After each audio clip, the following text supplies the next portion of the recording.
Jennifer, hello. Welcome, welcome.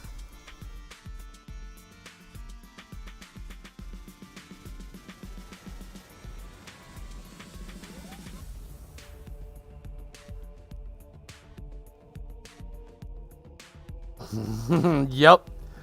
Kit Kat, what's going on? Battlestar Galactica Civilization, yes. Apparently.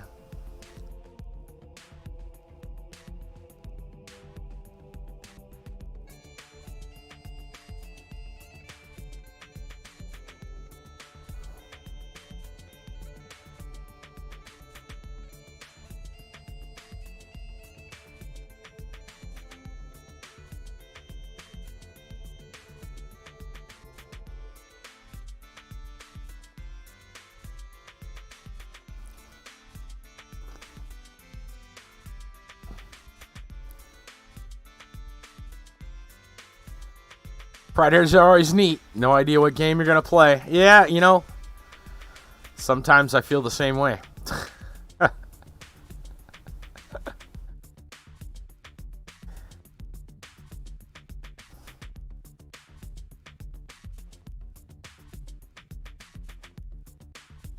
There was a time where I would get things prepared like Tuesday and kind of know, you know, pretty much know what I'm going to have for Friday, but nope. Nowadays, I'm lucky if I know by Thursday. Hi, 15, TD. Hey. Thank you for that, host.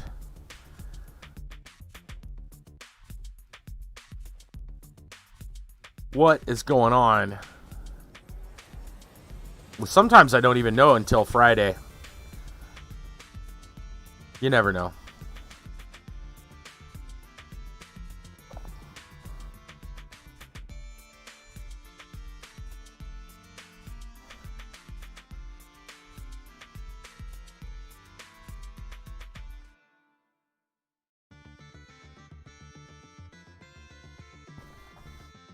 Wish me luck, though, because you know what? I don't think I actually loaded anything up as far as past the title screen. I have no idea. Playing Civ 6. Both building civilizations. Yeah, at least I assume that's what we do. I sure hope that's what we do. Otherwise, I'm going to be really confused by the title.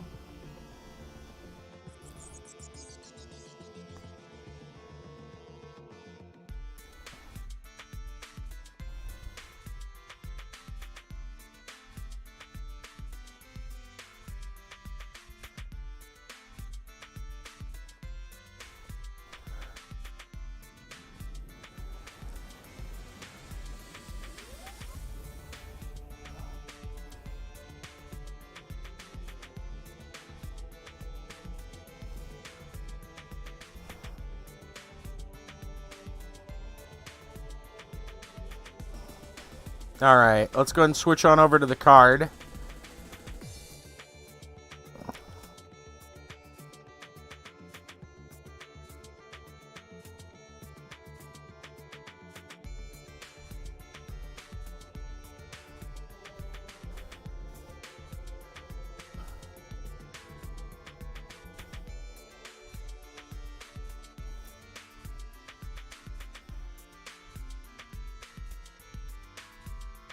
Thank you for the Florida Man story.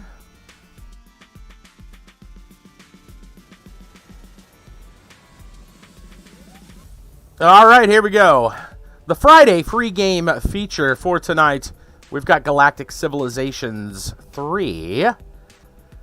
It is a 4X strategy turn-based game about building civilizations, I assume. It is developed and published by Stardock Entertainment. Available for Windows. They have their own custom-built Galactic engine. And that's what I know. Let's go check it out. Friday free game feature Galactic Civilizations.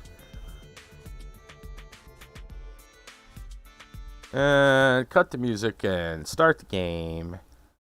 And see what happens. We're going to play the tutorial. It's taking a little bit to load, I guess. So how you all doing? But yeah, I haven't even played the tutorial, so I have no idea what's going on. We're going to play through the tutorial first because I am clueless as to what's going on. It should be up. Why is the game not showing? It is technically a loading screen, but it should be showing up. There it is. Hey. Good, good, good. It's still loading. I don't know what's taking it so long to load. You would think it wouldn't take that long, but apparently it does. I think Marth in Discord said that looked like a Disney poster. You claim humanity causes the destruction of the galaxy. How can this be? Earth is surrounded by an alien armada.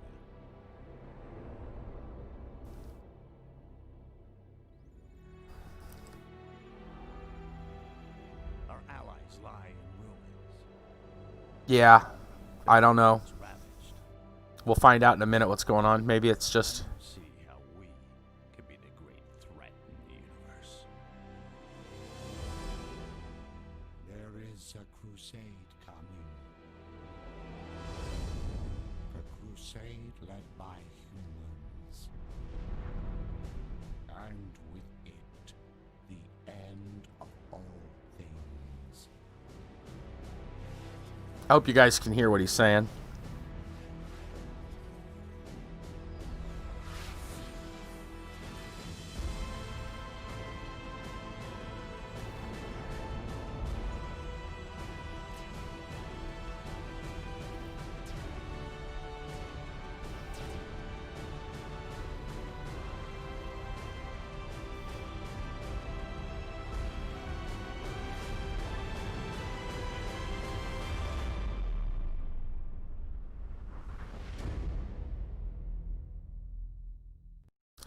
Right, for those of you that missed it, one of the alien races was accusing the human guy there that humans are going to ruin everything. And the guy's like, what do you mean? Earth is surrounded by alien, alien force, an alien armada or whatever. And supposedly some humans are going to come out of some other place and cause all kinds of crap. Leave it to humanity to ruin the galaxy.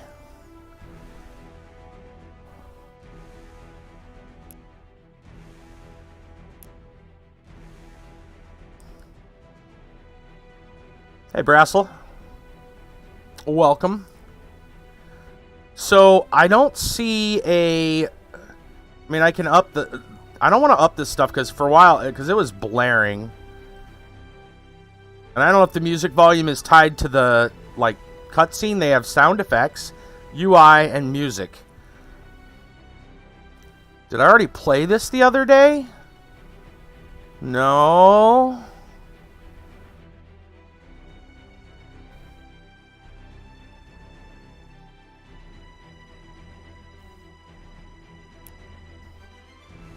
I played Phantom Dust yesterday, and Ghostbusters, and what? Help me out here, guys. What else did we play?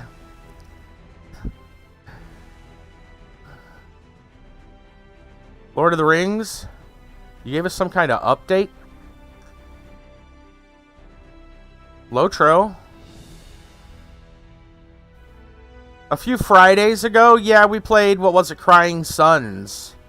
That was free a couple weeks ago. On, a few Fridays back. Just now talking.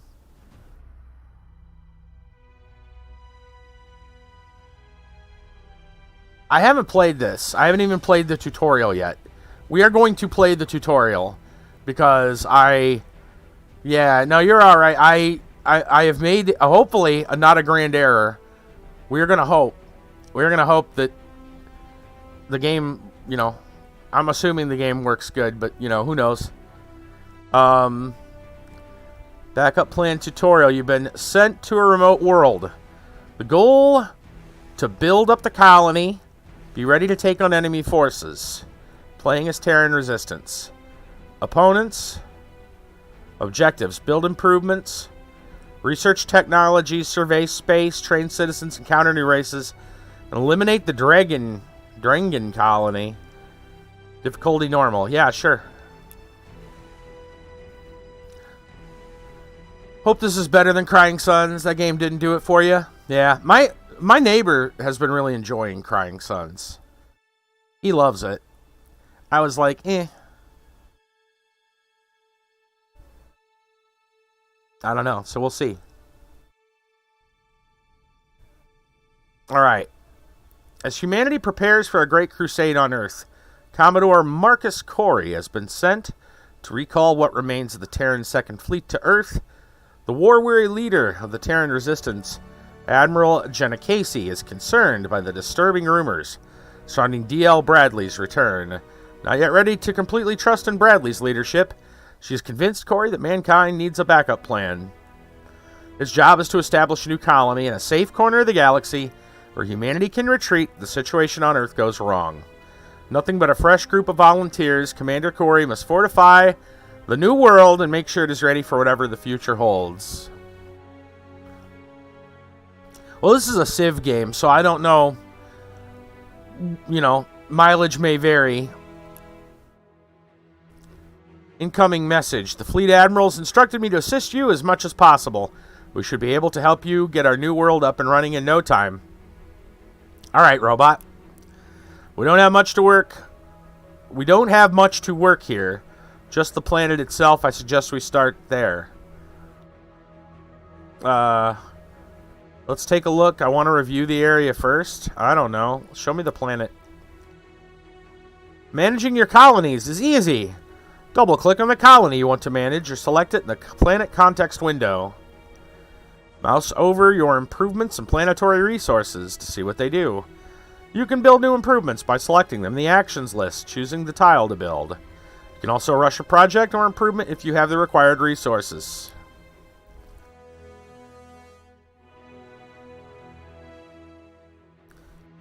What to build? To build first. On a new colony. Wait, what? Is that like weird robot language, or is... What to build first on a new colony is always a tough choice. Shipyards let you... I don't know. I'm getting a Max Headroom vibe there. What to build first. Shipyards let you begin constructing ships. The computer core helps get research going. A space elevator helps get manufacturing moving. We have enough money to rush any of these projects so they are constructed in a single week.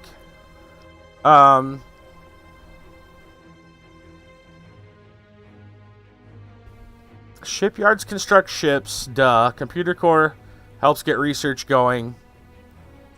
Space elevator gets manufacturing moving. Probably manufacturing? I don't know. Space elevator, sure. Investing in the colony itself is always safe. To help your colony build improvements and complete projects faster, build planetary improvements that boost your social construction, like factories and power plants. So are they going to give me any idea of what to do next? Rare stones, wasteland, Helios ore extractor. It's our capital city. What if I double click on it?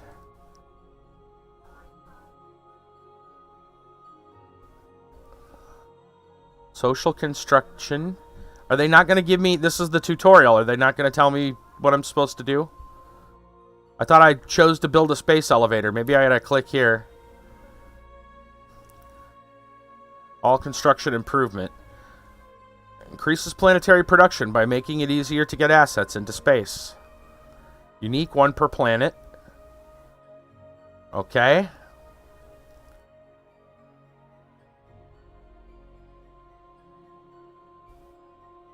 Hell of a tutorial, man.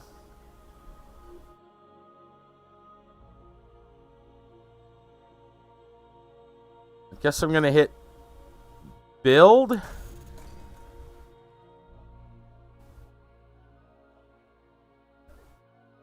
Why isn't the tutorial teaching me anything?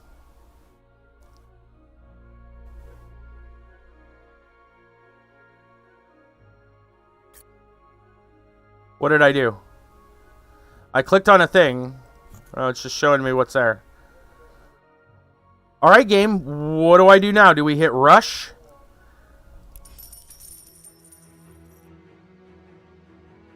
Awesome.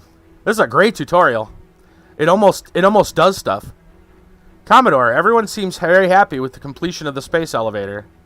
Space elevator is useful to all types of construction. Factories and power plants will also contribute to construction. Clustering improvements of the same type can often result in more efficiency due to adjacency effects. Some improvements like power plants are particularly useful. Always preferred Master of Orion over this game. I've never played either of them. Almost as bad as Crying Suns. Yeah, Crying Suns, though. Crying Suns gets the luxury of calling itself a roguelike. And they can go, we're a roguelike. I don't have to hold your hand. This game actually has a tutorial in the menu. Right? Crying Suns didn't necessarily have a tutorial. This one claims to have a tutorial. Tell me more about adjacency. Where you place your improvements on a planet can greatly affect the improvements level. Because, like, dude, we played, what was it, Civ 6? Civ 5, one of those for free, back when it was free. And their tutorial was actually pretty good, Civ 6. Some tiles will have special planet features that will boost the level of certain improvement types. Some improvements, like Colony Capital, can boost the level of any improvement. Some improvements can boost any improvement. You can preview the adjacency effects by selecting the tile you wish to build on, choosing the improvement from the list. Mouse over an improvement in the action list to see its bonuses. Sure. And now you're just going to not tell me anything that I should probably do, right? Man, this is a great tutorial.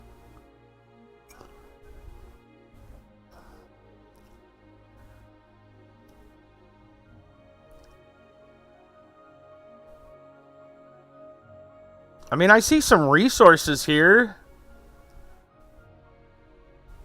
I feel like I should be, building next to them. I'm sorry. I'm just confused. They say it's a tutorial, and then they give you like a window that goes, this is some things you maybe want to do, but we're not going to show you how to do them. What is this, a tutorial?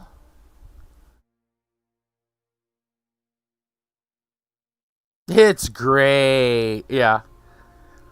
Definitely something they didn't spend time on was actually making the tutorial like scripting. They're like, nah, we're just going to let you do what you want and call it the tutorial level. That's what I'm getting out of this. I have no idea what the next thing we should do is, right? Because I've never played the game before. It's obviously a strategy game.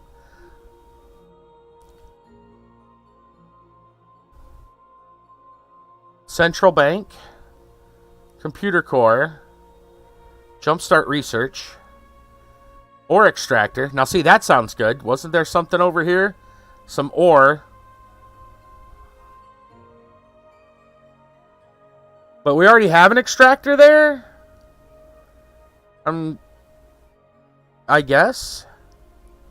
No? Yes? I mean, the icons don't help me yet.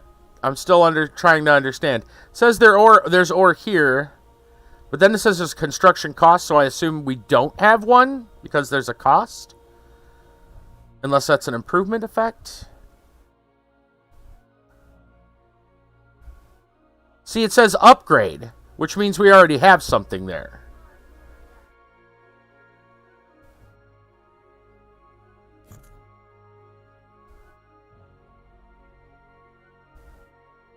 Yeah, right now it's thrown me to the wolves, and it just goes, there's some things you can do. We're not going to tell you where and how to do them, but, go do them.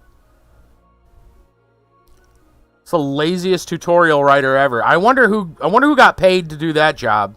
I want that job.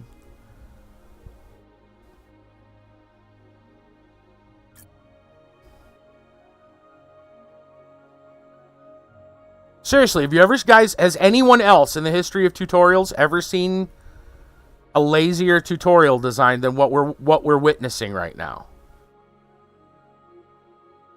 Like a game without a tutorial, I'm not talking about that. I'm talking about it literally has tutorial on the menu and we're sitting here like, okay, well, what are we supposed to do?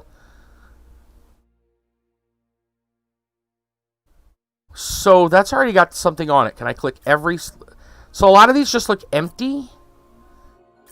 Apparently we already have, you know, resource, an extractor there. This says it's a wasteland. Perfect for blowing things up.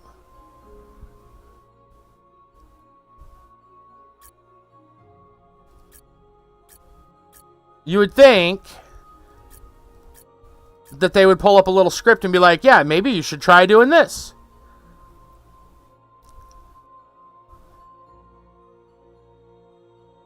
I don't even know. I have no idea what we're supposed to do. I mean, I got an overall... Actually, here's another question. What if I click this button?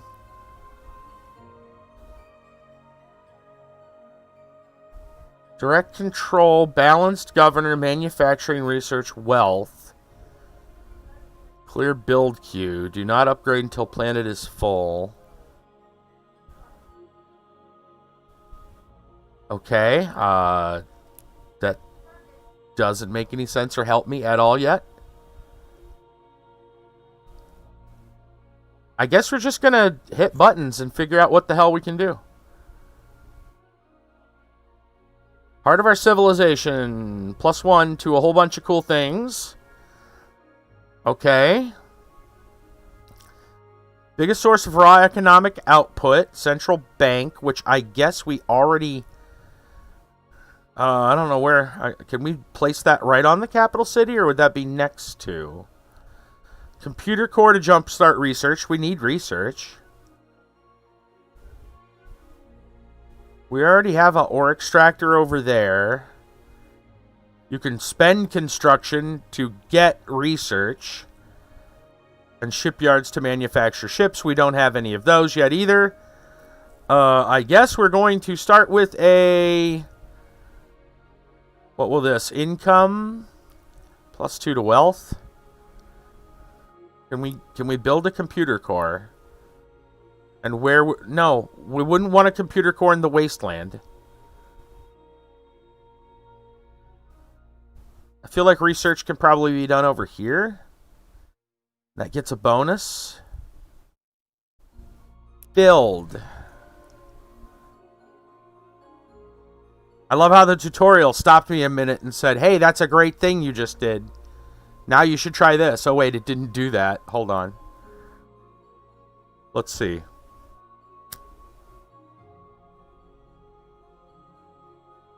Okay, now what? Like, I get we could just hit a done button, but I feel like we're supposed to do other things. What the hell?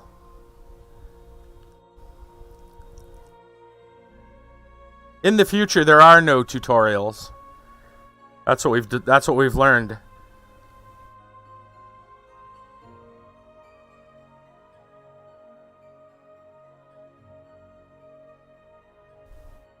So much for playing the tutorial, huh? Jeez.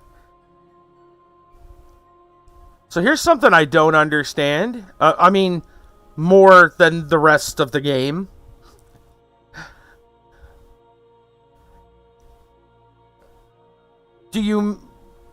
Are you limited? This number here turns to complete. Oh, okay. Never mind. Moused over it.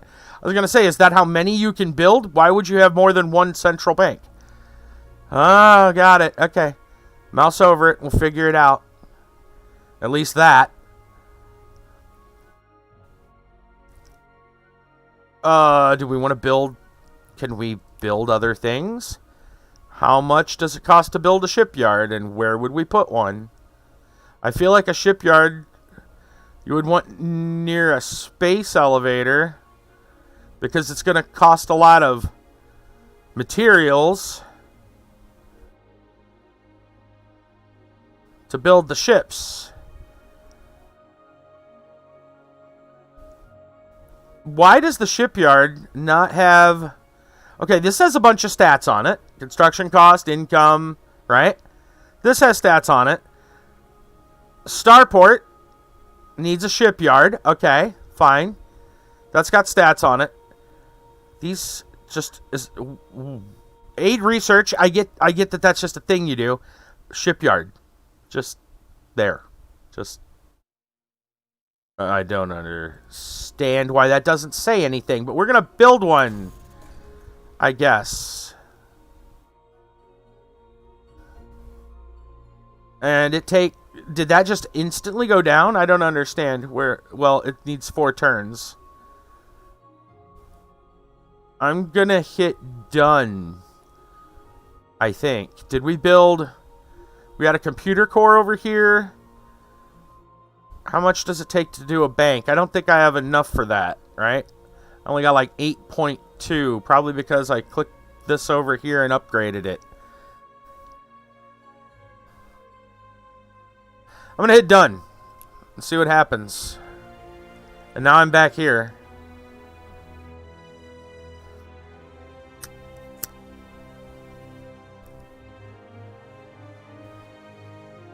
What do I do now? Can I click on other planets? I have no idea what I'm doing. And this is a tutorial. I want to stress that this is the tutorial.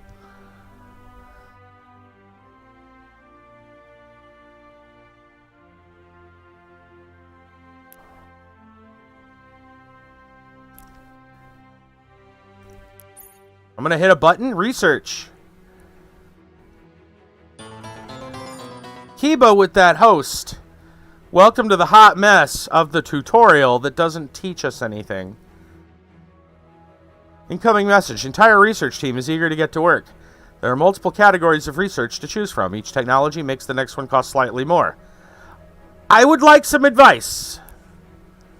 The research screen lets you easily pick from all the technologies that we can currently pursue. Select a field of study in the available technologies list to begin researching. The icons at the bottom of each text show what that technology will unlock. Technologies can be sorted by category using the icons at the top of the list. To explore the entire tech tree, click the Tech Tree button. Selecting a tech further up the tree will automatically queue up the required prerequisite techs. What technology would you like to research? What is that? Ascension? Expansion.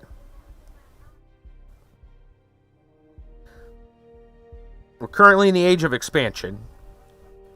That's Ascension. Age of War. Okay.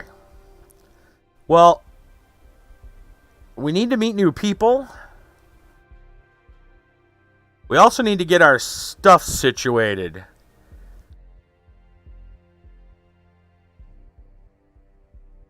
I would think colonial settlements makes the most sense.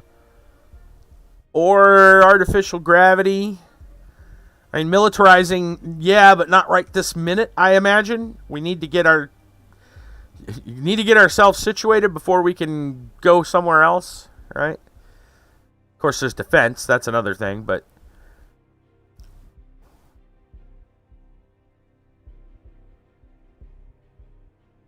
Let's see. Import, export, Paxton's Emporium, open borders, exploration treaty, diplomatic specialization, Xeno comments, cultural exchange, colonial settlements is a whole bunch of stuff. Factory city research, mission, ore search, armor spice scavengers, Xeno manufacturing experimentation, planetology. Artificial gravity gives us hyperspace project and +1 moves, interstellar travel, and orbital manufacturing. I've no idea, and the game's just like, well, you know, whatever. I don't know if interstellar travel... I don't know. I'm gonna go with colonial settlements. Seems to make sense. Do I need to look at the tech tree?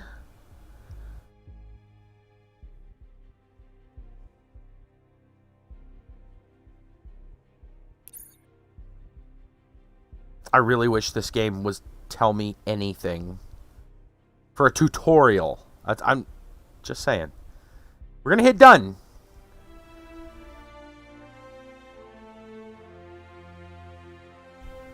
No citizens available.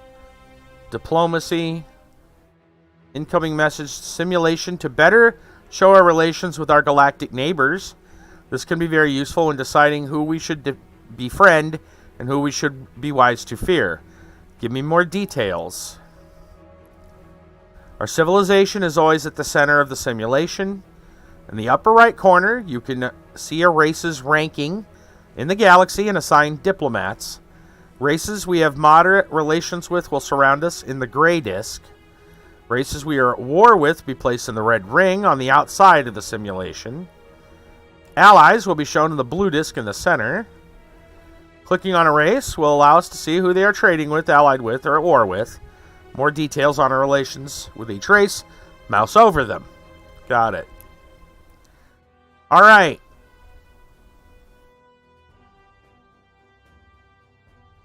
Neutral with those guys. Can I drag? How do I move? How do I move over the window? Do I scroll in and out? Oh. Okay, that's what the scroll wheel does. Do I control click to move? I want to see the rest of this thing. Show all, I guess.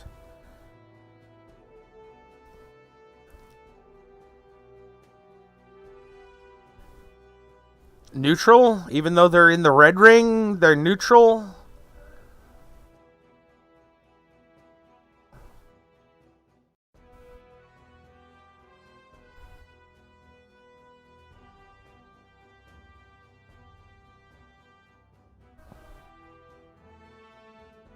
Assign diplomats, none. What's the report button do? Not much. I'm just going to point out that for the tutorial, this is not good right now. This is really... I don't understand this yet. Treaty details.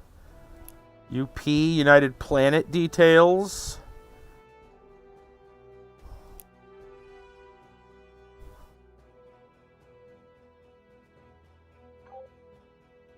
You can click on them and see stuff. You can assign diplomats. I don't know if we have any. I can't do that because I don't think we have anybody. Okay. Well, there are enemies according to the thing that I remember reading. So we can get a report on those. Okay.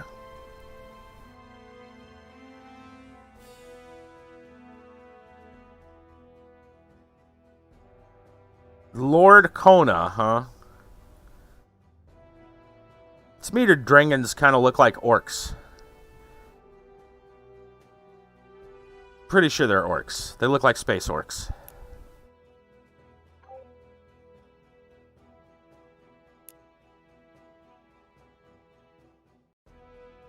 Pragmatic. Instinctive understanding of all technology. Quick to understand new mechanisms they discover.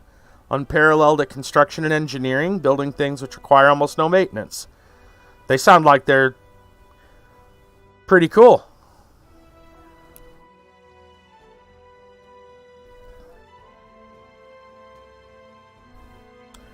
Alright, I'm going to hit done because technology, we've already said what to focus on. We've already done that.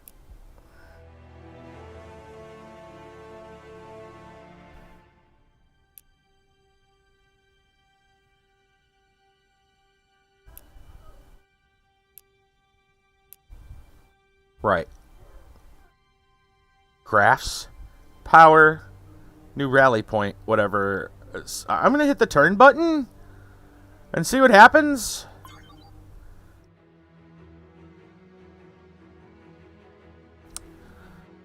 We may only have one ship. But at least it's a useful one. I would suggest sending it out to survey the area.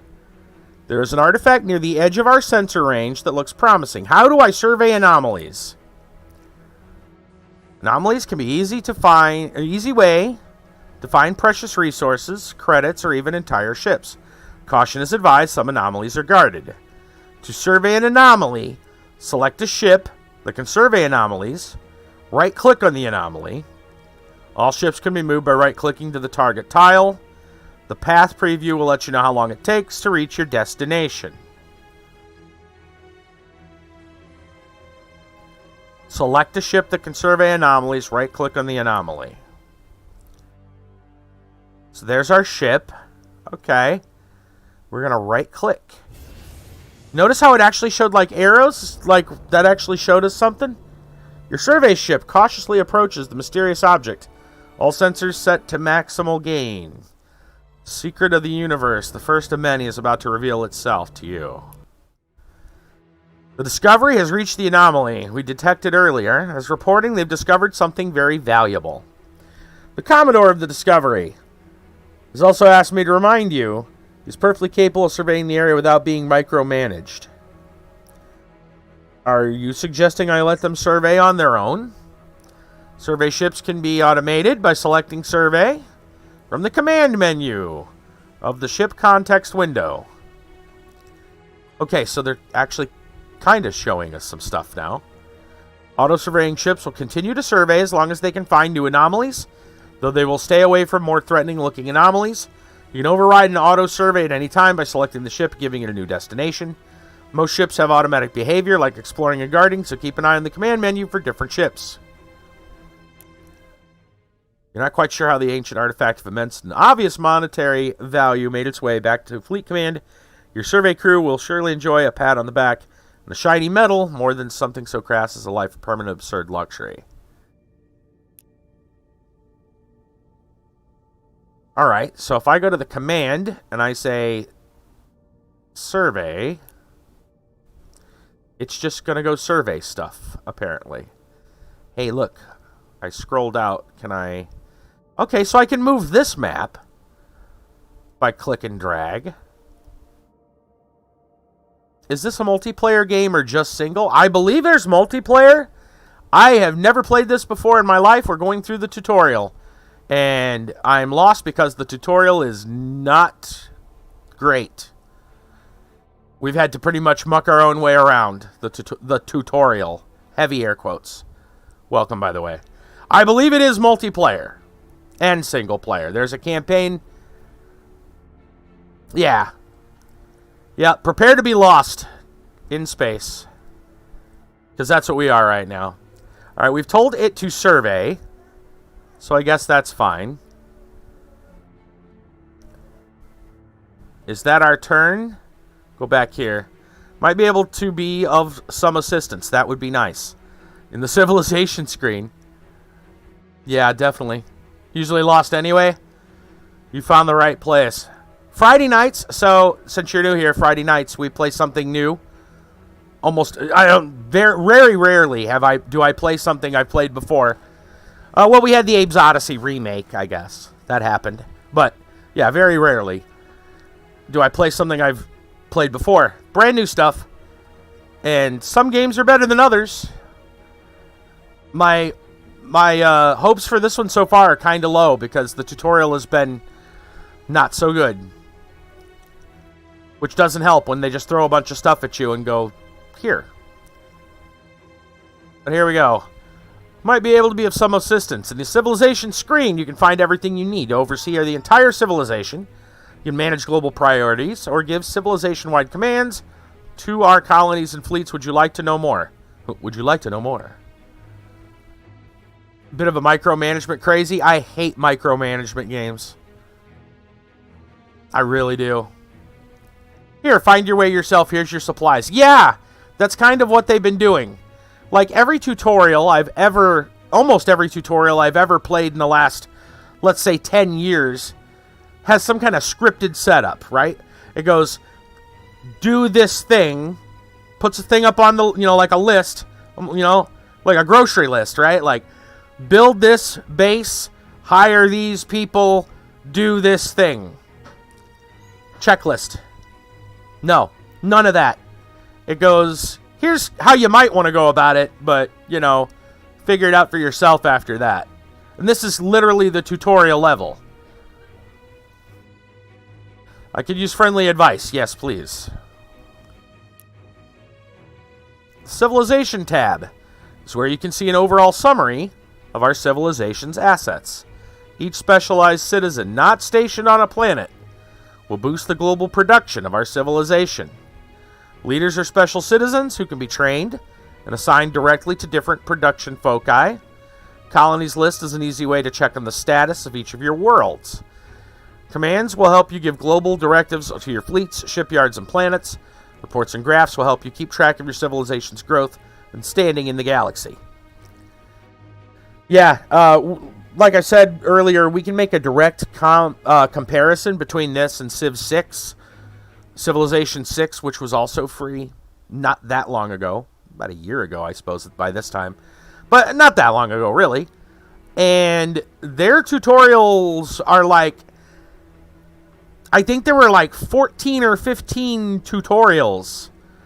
Like, it was this whole long thing. Very detailed and very helpful. This is not that. This is the most information we've seen yet. The first 5 minutes of the game was just showing us the regular window. This game is addicting even though I only know how to barely play. Well, we'll see. I think everyone's mileage will vary. Currently, I'm not enjoying this. I'll be honest. But again, to each their own. I'm not a big strategy player, but it's Friday. We play whatever we can find. Right.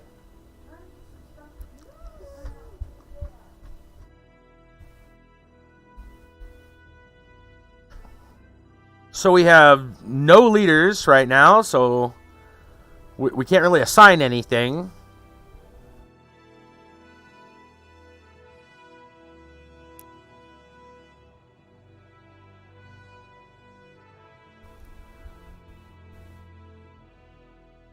I'm sure you people that are coming in that have played this game and really enjoy it are probably tearing your hair out watching me fumble around.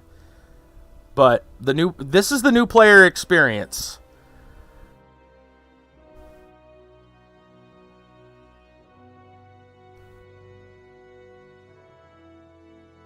Now, I don't like to toot my own horn, but I'll say most of the times I'm pretty good at figuring things out in games. It's nice to have a tutorial. If, you know, you claim you have one, it should at least be usable. So, we got some computer cores. Trade route.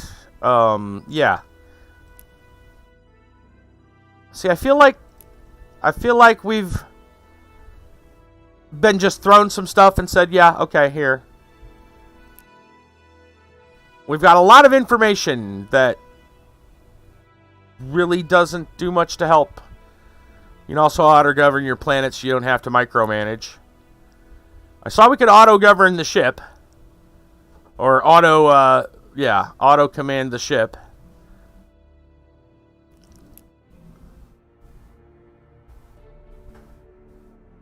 Okay, so they finally gave us the actual objectives on the screen.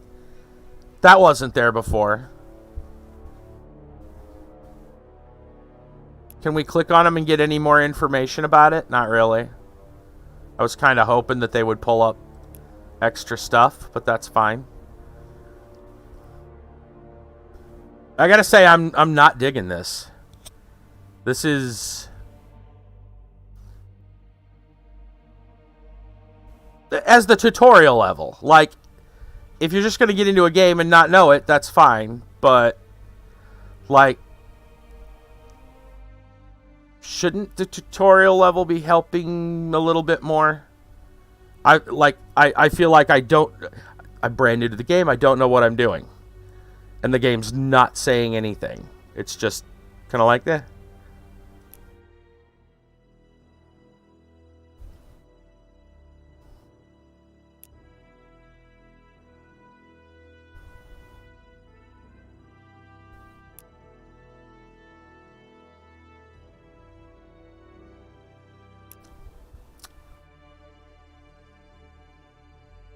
We're still waiting on...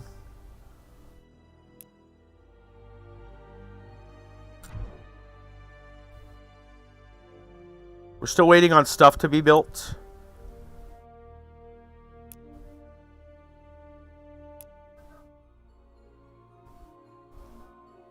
Couple turns left on our stuff.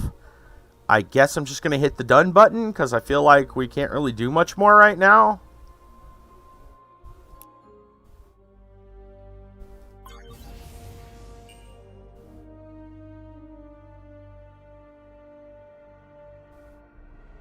It's the few first turns of a game, though. I feel like we're on the third installment, so which kind of sucks, because, man, once you get going, you can get lost in it. I mean, maybe. But they also say, because I read the description on Epic Games, and they were also saying, like, well, do I have to have played the first 2 games to understand this? And they're like, no, not at all.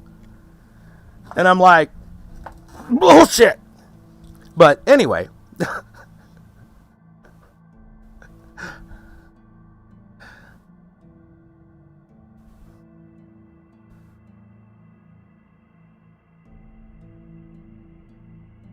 See, here's the thing. This is literally the tutorial level, right? It's difficult when you're playing a game for the first time to understand what all the stuff is. And I assumed the tutorial level was going to help us with that. I'm going to hit the turn button again because we still got to build stuff. Alright, incoming message. Commodore, as we were leaving the sector, our sensors picked up what might have been a very old distress beacon. It's coming from the event horizon of a black hole near you. Well, that's good to know there's a black hole near us. You should check this out as soon as possible. The entire reason we chose that world of yours was because it seemed safe. It's best to be sure. Fair enough.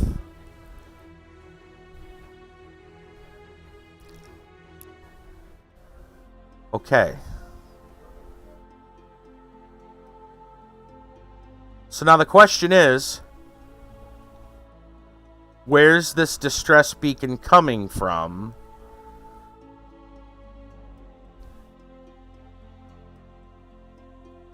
They didn't even tell us. Aha, there we go. That looks like it might be a distress beacon. No? I could have swore I saw it glowing. So they didn't even tell us how to move around in this game. I'm figuring that out by myself right now. Obviously, its controls are similar to a lot of others. But like, they haven't taught us the very basics about this at all. So being that this is space, and I'm not sure... Is this three-dimensional? Can I rotate this at all? Or is this like a 2D deal or what? You all who've played the game might want to help me a little bit on this one. It's 2D. Okay. I didn't know if I was going to have to maneuver this. I got to say, man, this new player experience is not good. Alright, so the question is, where's the distress signal? Was it this? I saw it glow for a moment, but now I'm not... If I scroll out, let's see how far. Battles you counter can do cinematic views on them, which is cool. Alright, this is the only thing that looks interesting, and I assume is what has been discovered. Oh, what's this over here? What is that? Oh, it's a planet. It's Hearth.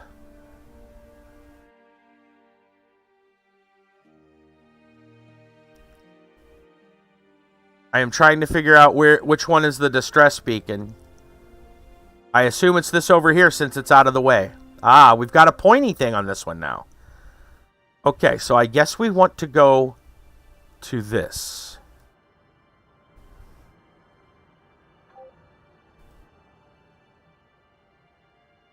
So I guess I need to send it there. I assume that's how that works. They did tell us that we could, select the ship, right-click on the thing. So we're going to assume that's how that works. We're still researching our technology. We had...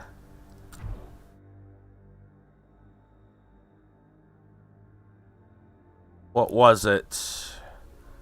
Computer core is built.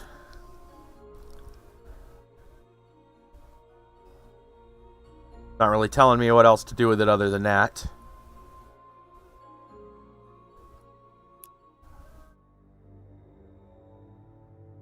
I'm going to hit the turn button again, because I don't know what to do next.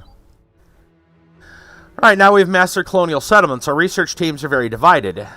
Many of them wish to focus on technologies that will help us build ships and colony infrastructure faster. Others insist that we focused on xeno-experimentation, so build up our research capacity.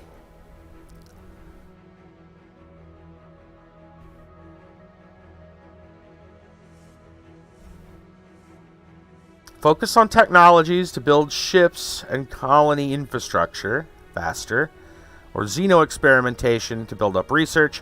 They each make good points. What do you think? Colonial settlement technologies focuses on ways to make your colonies more useful. Xeno-manufacturing leads to technologies that can greatly increase our colony's total construction output. Think better factories and power plants. Advanced resource mining techniques can also be found in xeno-manufacturing branch of the tech tree. Xeno-experimentation leads to more advanced research labs and starbase modules. To win a technological victory, the xeno-experimentation branch is a must.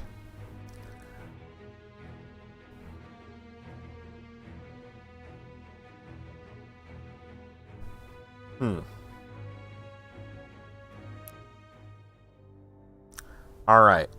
Well, I do need to research a new technology. I get that. Alright, everything's harder on the surface of an alien world. Every machine we own having to be adjusted for the differences in gravity or atmosphere. All our old constants and empirical shortcuts having to be thrown out and rewritten.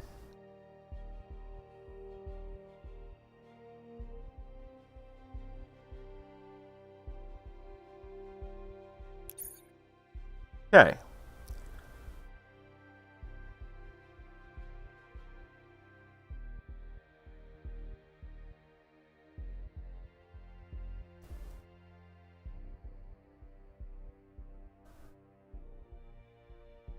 So you got me as to whether or not let's think of, it just says research new technology. We just got to figure out what we think will be best for this, you know, where we're at. Study of planets. Begin improving our planet's ecology. Xeno-manufacturing. Xeno-experimentation. Improved research facilities. Space laboratories. And I have no idea if we're supposed to, you know, just barrel down one tech tree like some games, or you know how those go. I know this game doesn't teach us anything. It just throws us to the wolves. You know what? Xeno-manufacturing, sure. Yeah. Unfortunately, this is the tutorial level. So what's the point? Why do they even have that on the menu? I don't understand. Why is there even a tutorial level? I guess I'm going to say xeno-manufacturing.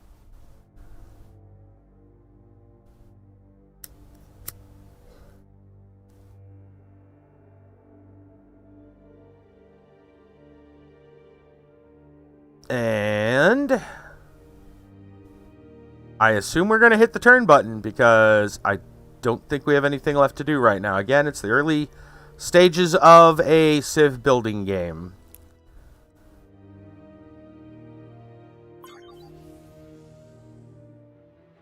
Commodore, we're seeing traces of strange radio transmissions coming from the other side of that sector.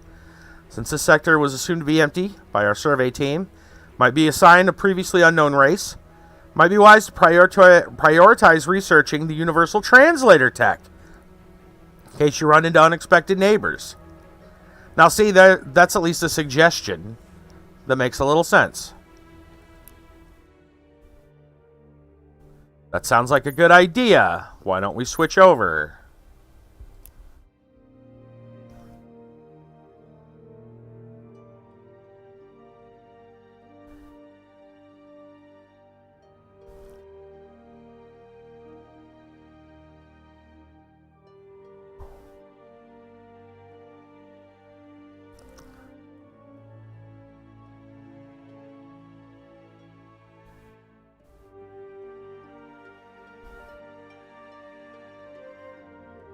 I'm gonna hit the turn button again. What just happened? Anything? Nothing? We gotta wait for the translator. Are we building anything? That's a good idea. Shipyard still.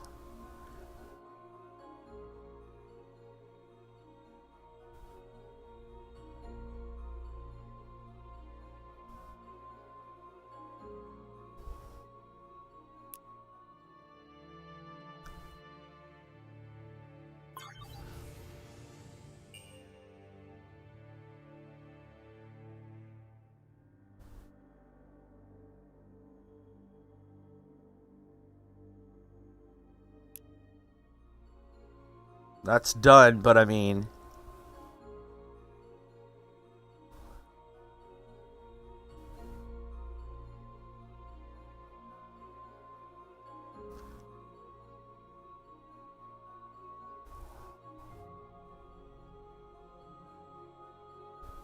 Raw productions, stored goods. I don't know what the next move is. Like, I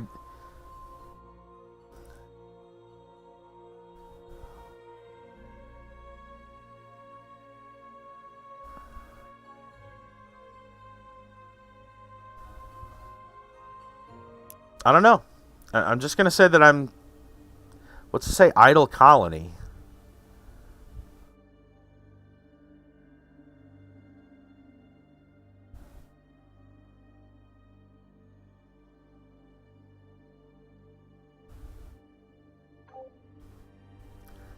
Oh, because not building anything.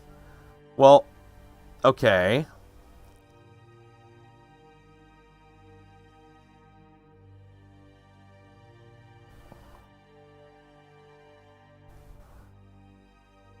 Train citizens, counter new races, eliminate dragon colony. So...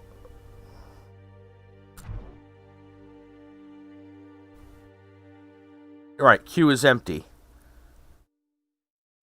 I don't think I can build anything unless I don't understand because the game's not teaching me well enough. See, this has construction cost of 64. Now, is that what I'm making? Because, look, here's my... I see resources up here. I see things here. I'm not sure what's what. I'm going to be honest. The game hasn't taught me jack squat. And I'm telling you, this is... Your colonies have to at least do something. Well... You're providing more information than this game does on its tutorial, so I appreciate that.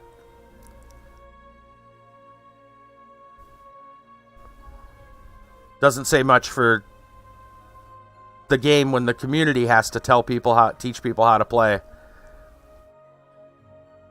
That's what they're making. Okay, but where does it get stored? Because I need 60, for example, to make that. Right? So where do I see how much of that I have? Right? To be honest, for that one, you have no idea. You would think it'd be up here. Like where all the other, like, currencies and things are. Right? Yeah. I don't understand. Stored goods 3.4? I don't know. Yeah, that's what I'm saying. You just go, F, it's not grayed out, gonna make it. That might be the way to go. We didn't make... What have we not made, right? We haven't made any of these things. Well, we did. We made the computer core. Been working for you? As long as it's not grayed out. So I can't make a city. Because I don't have enough food. How do I make food? Factory? Can I make food in a factory? I don't see, like, this is like farms. That's what I would think.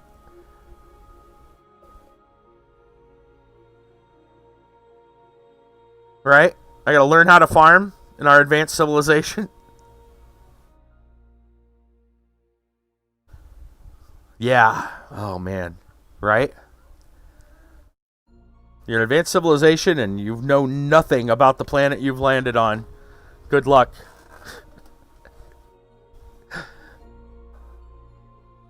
And you remember nothing from the planet you were currently living on. Good luck. Space amnesia. We have space amnesia.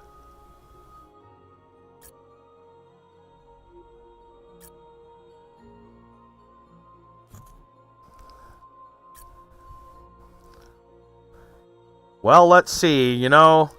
There's a shipyard right here, or going to go right here, supposedly.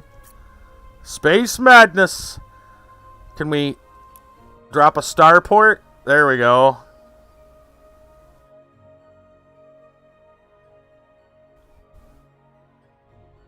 Right. Yeah, the game did set, like this one here, had adjacency. This one has like a construction bonus, so I guess that works. I just wish I really understood anything about this. This really is not a good tutorial.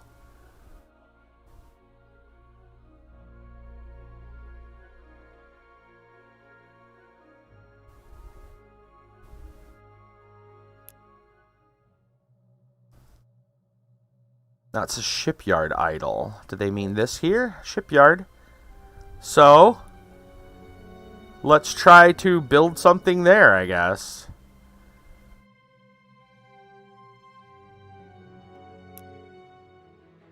Any ship you have the technology and resources to build are displayed here. You can also, if you have the money, rush by them and make them immediately available. We also have constant requests from the private sector asking us to build ships for private expeditions. Would you like me to fill you in on the finer points of shipyard management, please? All the ship designs from the designer window will show up in the shipyard. You do not have the required resource to build them. They will be grayed out. Okay, that's good to know. All shipyards must have at least one sponsor planet, sending them ship construction points. The more sponsors, the faster a shipyard will produce ships. If you do not have any ships available, funding private missions can greatly benefit your civilization. Shipyards can be unanchored and move slowly around the map to move them closer to sponsor planets. You can build a new shipyard quickly with a constructor in an emergency.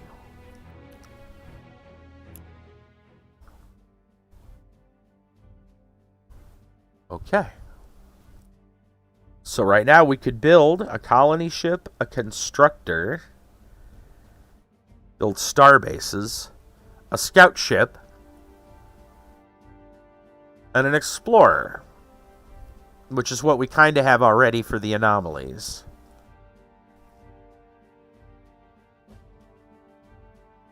And I guess there's missions?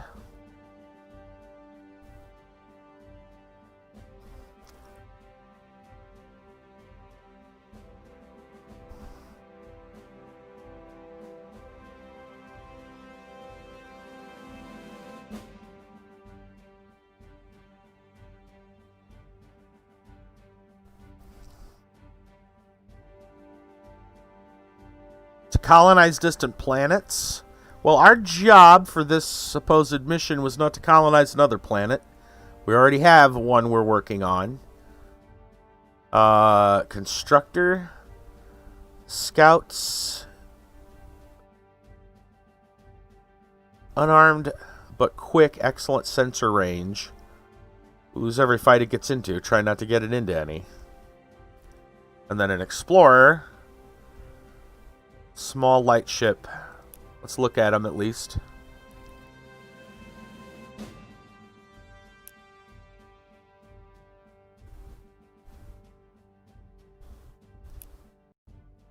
Okay.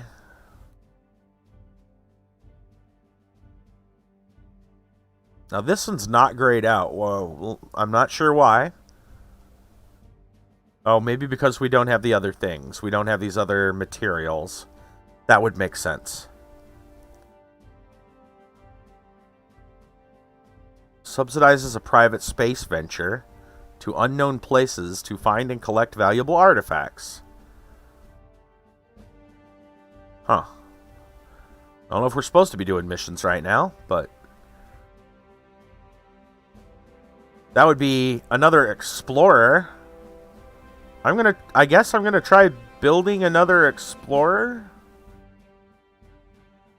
We probably need a constructor at some point, though, for star bases. Whatever. Right. Go ahead and start building a ship. And I don't know how I do this.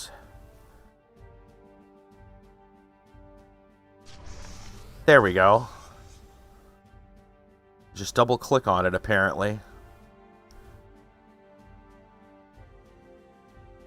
And I guess I'm going to say done. Manufacturing queue is now sat there.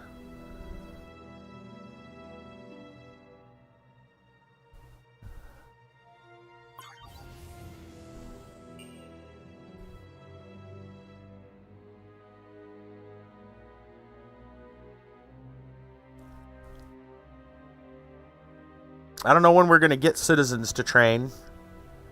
I guess we need, you know, other things first.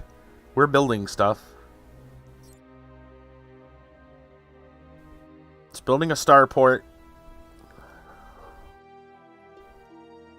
Our research is still going, so I guess we're fine.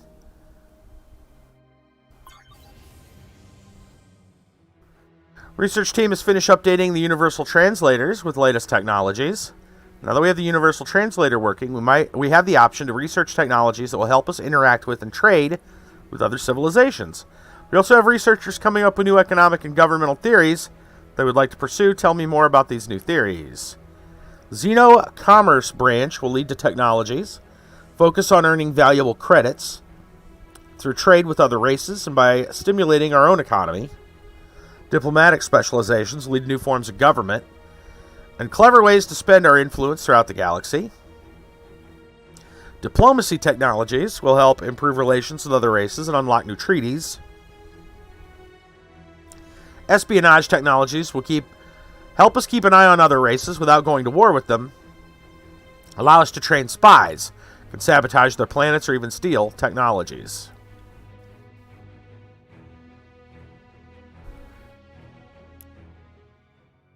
Okay.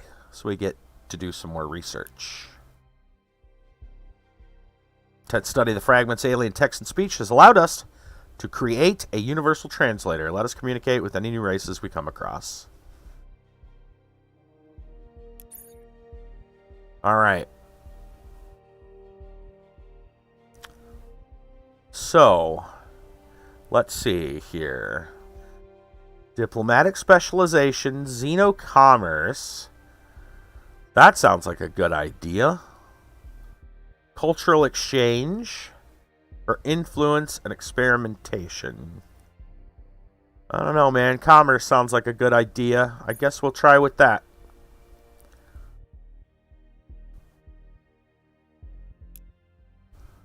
Okay. That's building. I guess everything is building right now, so we're good.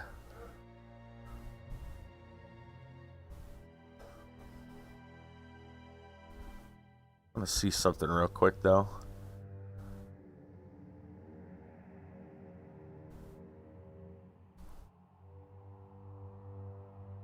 What's this over here?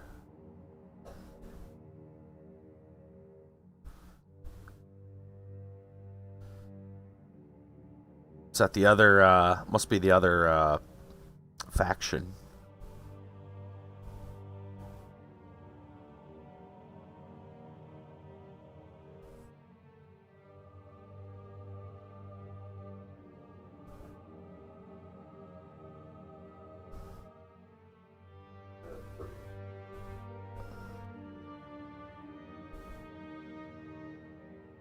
Okay.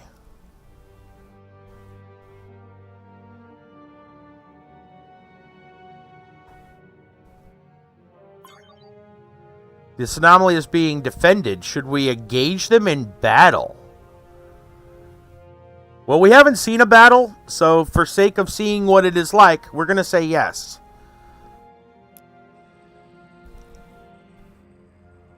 Defeat near certain. Lovely.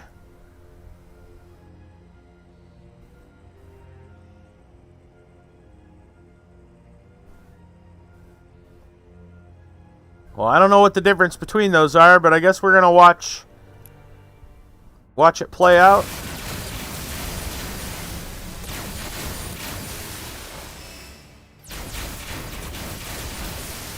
Do we get to do anything? We just get to watch this, or what? Yeah.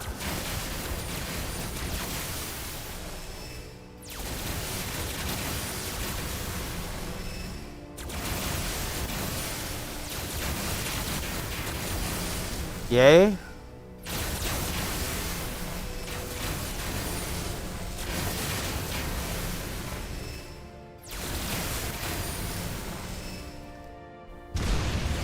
Awesome. Awesome. Oh well. Right? We got a citizen. And we're building another explorer ship, so I guess that's good. Valerie Krang from Paititi, Lemuria, has risen above all peers to become a galactic citizen. Now you can train this citizen into an ever-increasing number of specializations. Will help shape the destiny of your civilization. Incoming message from the Sline. Greetings, Solid One. We have not seen your kind before in this sector. Razspawn Erg of Sline Swarm. We have heard of your people from the Iconians, whom we have long traded technology and information. In particular, your hyperdrive has been a great benefit to us, allowing this line to spread beyond our own system.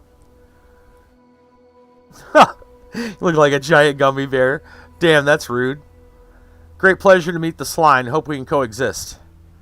We've noticed that you've begun colonizing the sector and want to assure you we have no objection to this.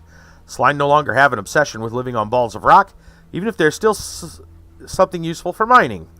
We only ask that you do not infringe on the resources near our world. In exchange for this, we would be more than willing to trade with you if you find yourself short of something valuable. You to the sector have not yet had time to begin collecting local resources. As long as you not start claiming resources in our system, I'm sure we can work out something. Huh.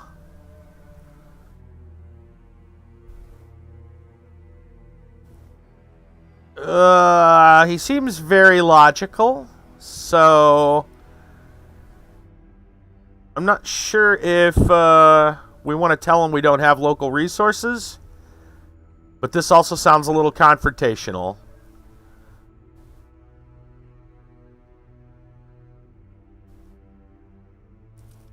They seem nice. Let's just say we're new. We've done some tinkering with your clever hyperdrive technology. Managed to make it more efficient. It only seems fair that we share this with you. Think of it as a sample of the quality of our technology. Should you need to trade anything with us in the future. An interstellar travel gift. Truly a generous offer, thank you. The Sline are great engineers. We have found many uses for seemingly useless resources. I myself have an implant in my shoulder made from the brain of a snuggler. It allows me to smell odors that most races don't even know exist. That's interesting. Do you have any other advice? To tap a resource, simply build a starbase nearby. Alright, equip the starbase with a mining ring. Dorantium is a common resource found in asteroid belts, very useful for building large ships. Illyrium can be found in nebulae, is useful for building powerful beam weapons. Antimatter nodes can be found on the event horizons of black holes, can be used to make incredibly powerful missile weapons. Thulium can be mined from dense planets near stars, perfect for making powerful mass driver weapons. Promethean gas is found on some gas giants, useful for research experiments. I hope they post that somewhere else where we can remember that information, because that's good information.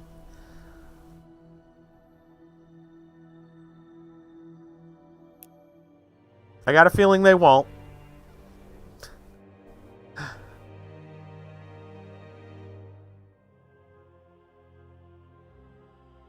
Okay. Xenocommerce. We're building another explorer after the other one died. Because, you know, the game tells us these things. We have a citizen now. We can do that. Citizens are the most precious and powerful resource any civilization can have. Are you sure about that? What about like that stuff that focuses energy into like super weapons? Citizens are more powerful than that? Okay. Just wondered. The ship, they can be trained to do just about anything. Each of our departments would love to have a new citizen on their team. They've asked me to point out some of the advantages different citizens can bring. Would you like me to give you a summary? Yeah, please. Some citizens, such as workers and scientists, can be stationed on planets to give large planetary bonuses. Other citizens are more military-minded. Commanders can be a great assistance to our fleets. Generals are fundamental when it comes to recruiting the legions required to defend our worlds and conquer others. Citizens can be trained to be spies, spy on foreign races, and sabotage their worlds. Most citizens give bonus to all our worlds when not assigned to a specific world. Specialized citizens can be promoted for a cost to play even more roles in our civilization. Okay. So we got a citizen. Administrators. So we get a choice between an administrator, a worker, and a scientist. Administrators provide 5 points for administration, consumed by survey ships, colonies, and star bases. Workers can boost civilization's social construction by 3%, or you can settle them on a colony and boost social production by 30%. Scientists will boost research by 3%, or settle on a colony and boost research by 30%, instead 1% per level. Okay.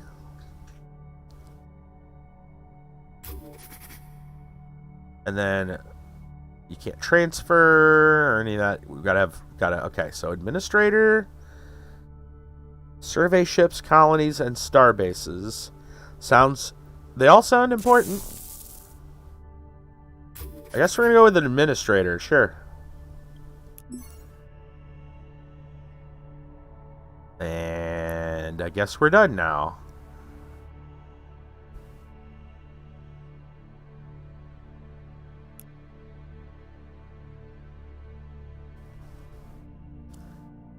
So, I guess it's going to take some time to train the citizen.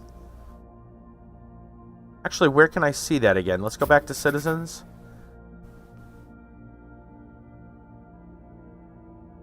Maybe you have to promote? Because the list still says train citizens. It didn't say how many. So that's another thing. By the way, I gotta say, I know that this game is about the colonization stuff, but it felt really bad to, like, not be able to pilot a ship.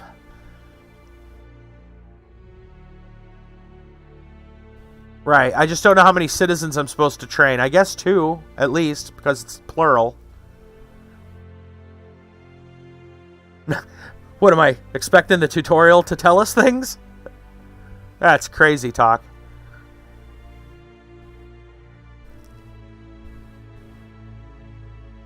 Alright. Let's, I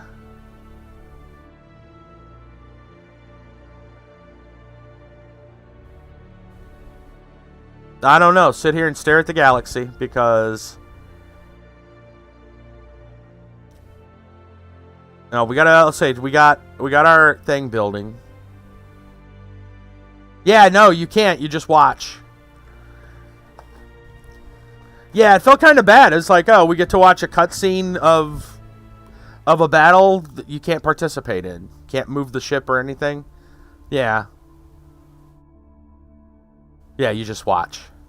Like battle chess on the NES. The outcome is already determined. You just watch the animations.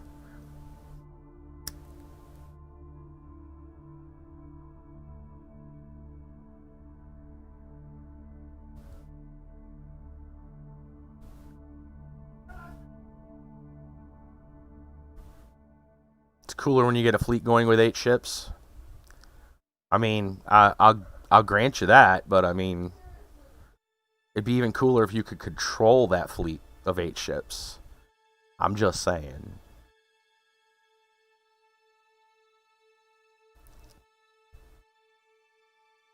And I have no idea what else we need to do. We're researching technology. We're building a starport. We're building an explorer. So I guess we're going to hit the button.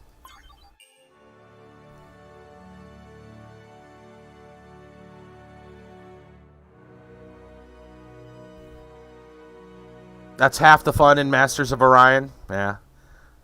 Well, that one's not free right now. We get right now it's, you know, this is what's free. Maybe that's why it's free.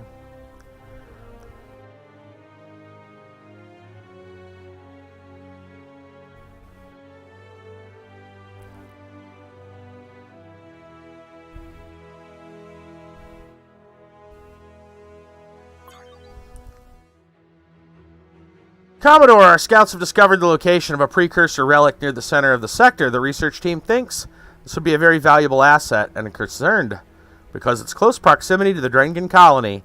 In the hopes that we can get to it first, they've managed to piece together a constructor ship for you. Their initiative should be rewarded. Give me more details. Precursor relics are rare and ancient technological wonders. Studying them can be beneficial to our entire civilization. To study a precursor relic, simply build a xenoanthropology lab on a nearby starbase. Simply. You got Galactic 2, wasn't impressed. Yeah, I mean, I've never played Master of Orion. I'm not a big, like, Civ player. And this is coming, I mean, you know, again, you know, I'm not a big Civ style player anyway, but if I had to choose right now between playing Civ 6 and playing this, I'd just boot up Civ 6 right now, right? And I'm not even, yeah. I'm not digging this right now, and the tutorial is leaving a bad taste in my mouth. Maybe that's what it is. A poorly written tutorial, or a poorly... It's not really poorly written so much as poorly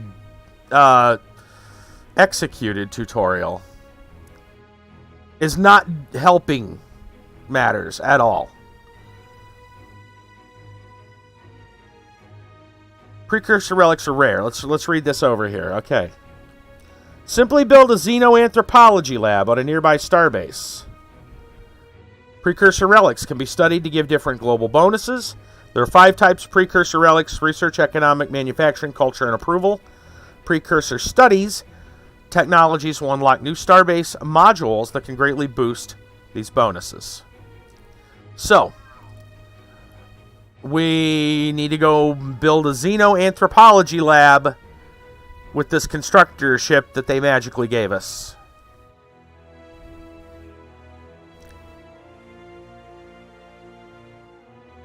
Alright, there's where the new thing is.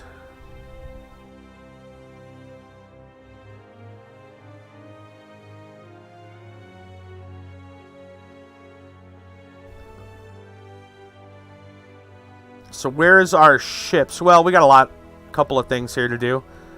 We got to build something on our citadel. There's our constructor ship. Is our shipyard still building? Yeah. Let's see what we can do here. Let's do this first.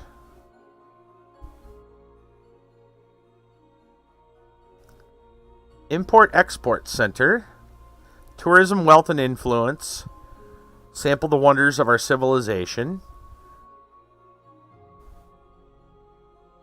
Emporium, one-of-a-kind intergalactic trade show.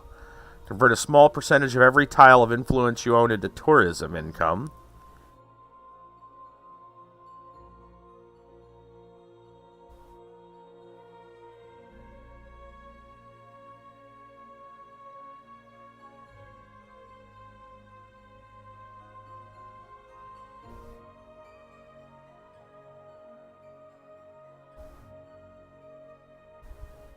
I still wish I understood the whole construction cost and all that. Maybe it's like because of how much you make per turn is how much time it takes to build stuff. And it's not, you know, like a resource, so to speak, that would be up here. I'm guessing that's how that works. It's more of just the bigger this number, the faster these build.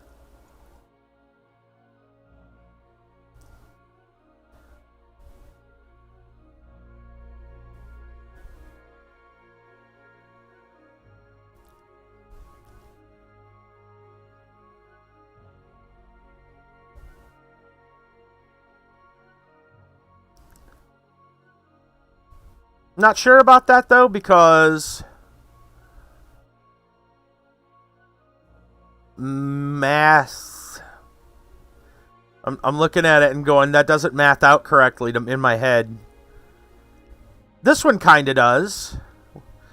If you have 8 social construction, and it takes 3 turns to build a factory.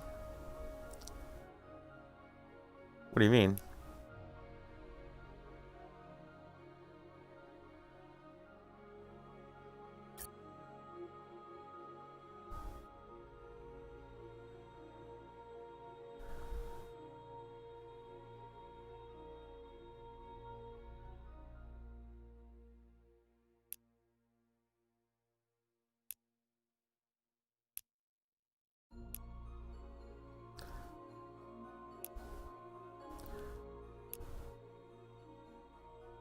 Eyes of the Universe. Galactic achievement, huh?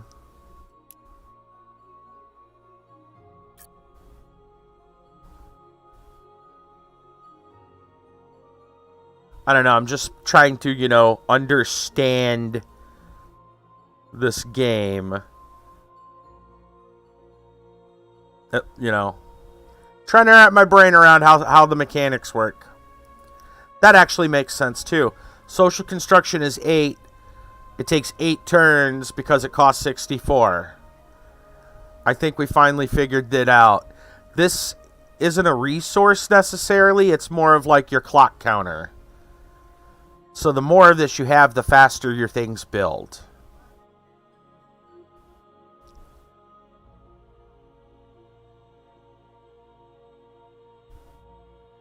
So I think I figured it out. At least that part. Yay. Okay. What do we got here? A central bank. I don't know. Let's make an import-export center. I don't think we've done that yet, right? Actually, what is over here? It says central bank.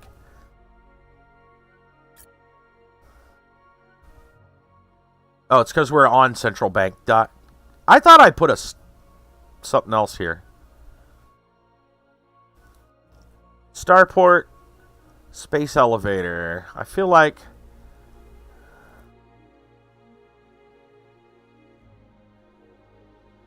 I don't know what I'm doing still. That's what I feel like. Be honest. I feel like an import-export center would make sense. But, you know, whatever. Something's building.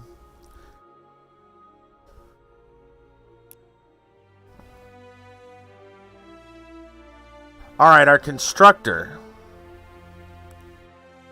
I need it to go somewhere. I need it to go over here. The destination is outside the fleet's range.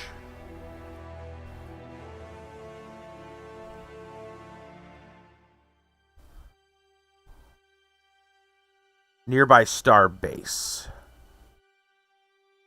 Well, I would have to find one, wouldn't I?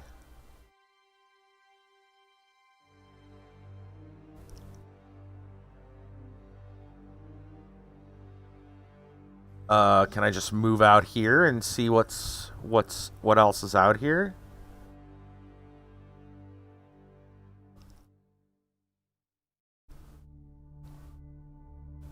So they purposely put it just outside of the thing? I'm assuming for the tutorial, maybe? Did they plan something in the tutorial?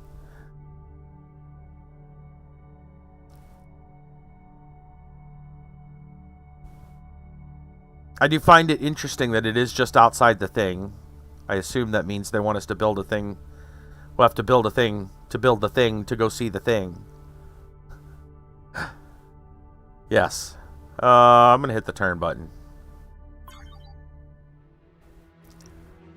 Commodore, my communications officer informs me that you have met the Sline. We knew of their existence. Right, yeah, I gotta build a starbase, right. So I'm saying I need to build a thing so I can go investigate the thing.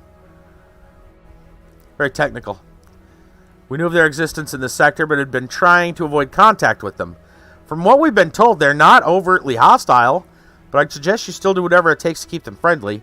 We may not be looking for new allies. We certainly aren't looking for more enemies. As considering opening trade relations, are there any tips?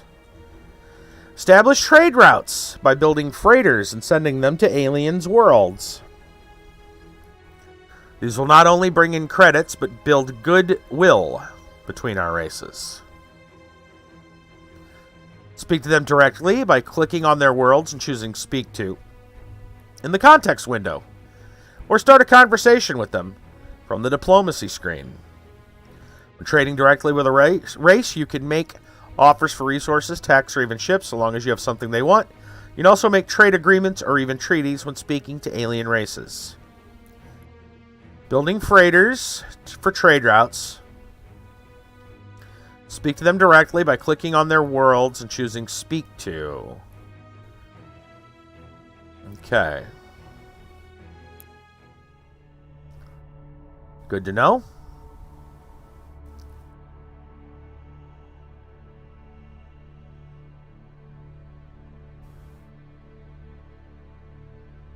So, let's see.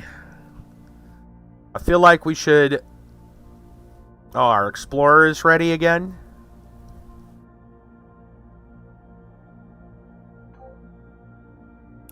We will tell them to survey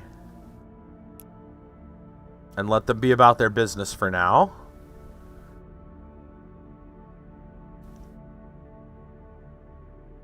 Our constructor is currently on its path out. We could go faster probably with the explorer or the yeah, but I mean we're gonna have to go out that way with the ship anyway if we want to build on the thing, so, and we should probably work on building a freighter. I don't think we can make a freighter right now.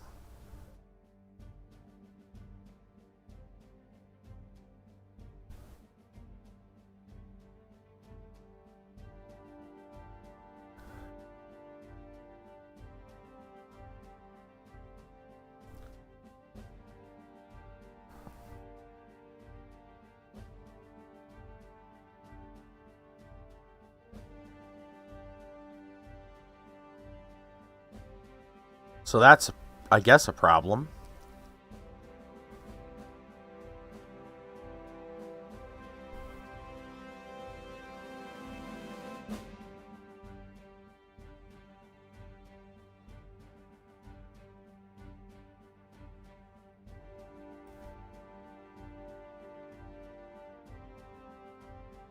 Okay, so that, I have no idea how we make a freighter unless, you know, there's probably more tech we need. You would assume with commerce, maybe? Is that part of it? I don't see it there. Oh, here we go. Allows construction of basic economic buildings and freighters. There we go. So, yes, we do want to be working on this.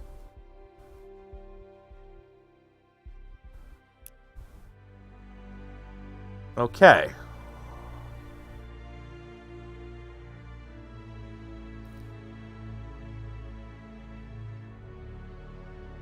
I guess that's what we're doing right now.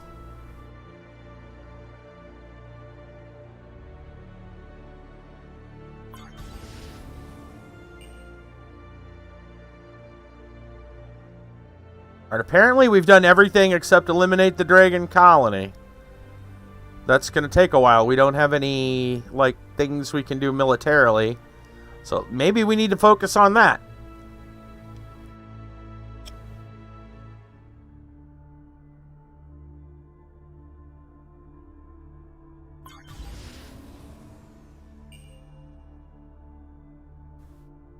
What did you find?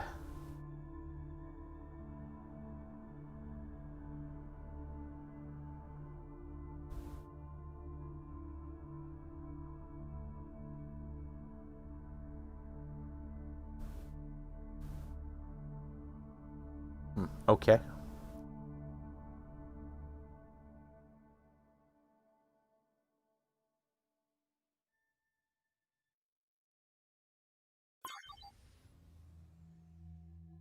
All right, we can start some new research.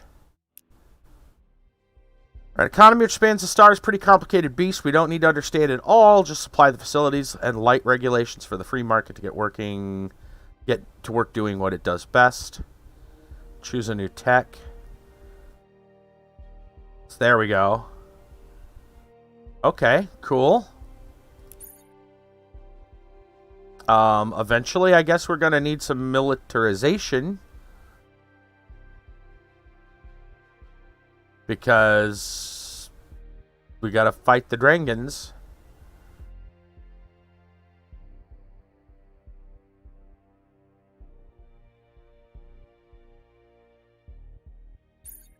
So I guess we're gonna start that one.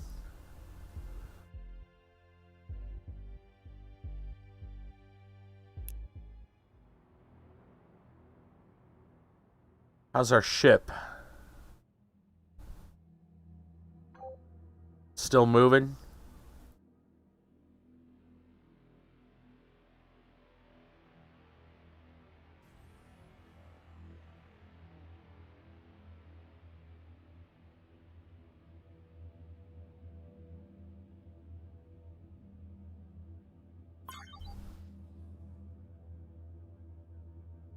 Okay.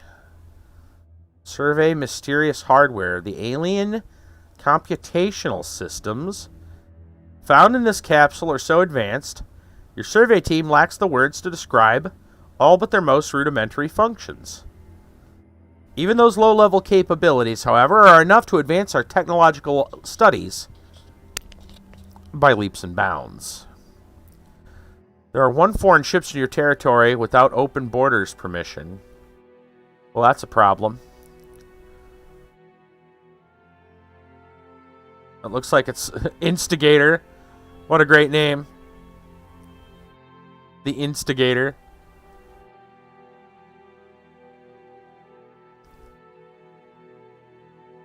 I mean, they're just looking around.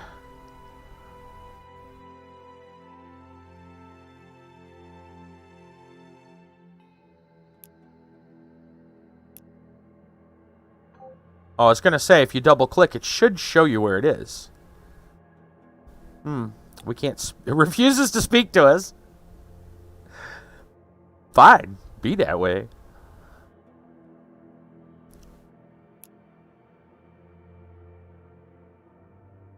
Okay.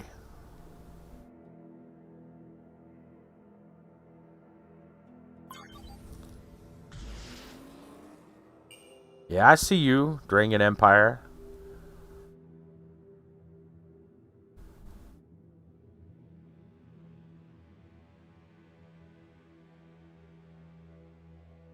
So I don't know how close you have to be. How close is nearby starbase, right? That's a good question. I'm sure it's one we won't get taught by the tutorial. Oh, man. Okay. You know, is nearby, like, within this, like, kind of hex? Is nearby within... Well, I don't see much within, so I hope it's farther out than that. But, yeah. It's like, what is nearby? You just go out and build one? Just... Do you build it in space, I guess? Just on nothing, right? That's how space works. I assume you have to be within there, maybe? We'll find out, I guess.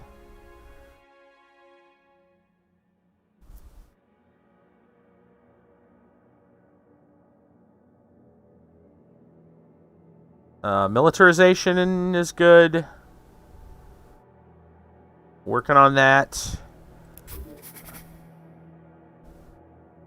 I don't know what our citizen is still doing. We're still waiting for a new one. We got 2 more weeks for another one to come up. They have an entrepreneur now. Boost economy. Huh. Okay. Cool. Let's... I guess everything else is good. Otherwise, I think they'd tell us. Oh, hold on.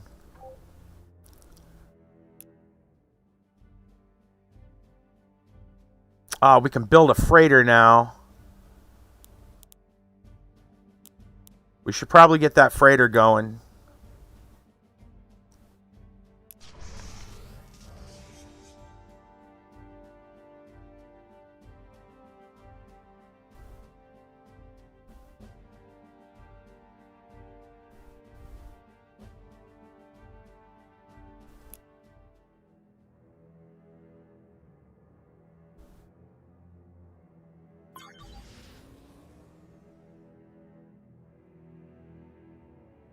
Where's our boy headed? I have no idea. Just kind of off doing things. That is kind of a cool feature. Not gonna lie. So I like trying to find bonus, positive things to say about games, especially when right now kind of about it. I will say that, like, the idea of just hitting the button and letting it kind of scout is kind of cool. I'm not sure if I don't know. I mean, it's a neat feature. I don't think that's something you see. I don't remember seeing that like in, say, Civ. So I guess that's kind of cool. Because it's just one less thing you're like, oh, have to look around and make sure everything is good. This ship needs to move.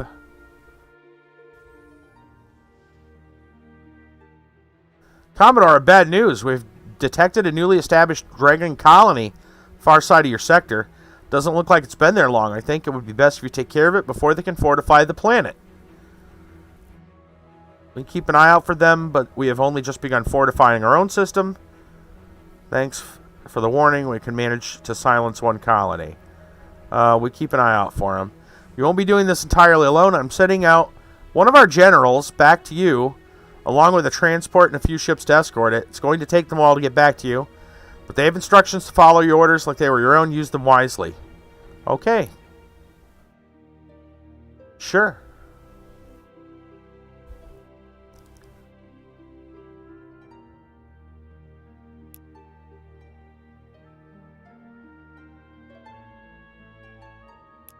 Debris field appears to be the remains of some sort of vessel.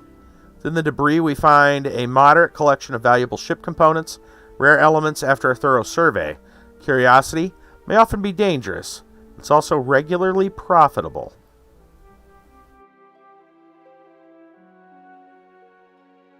Alright, still going through militarization. I'd assume since everything, there's nothing saying idle, so we are going to assume that everything is good.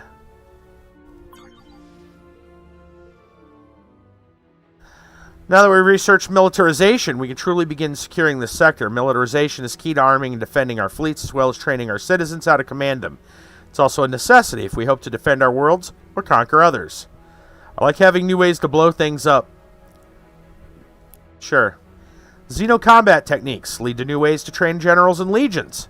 It's the key to new invasion strategies and planetary defense systems. Starship mobilization leads to new ways to better arm and defend our ships and fleets.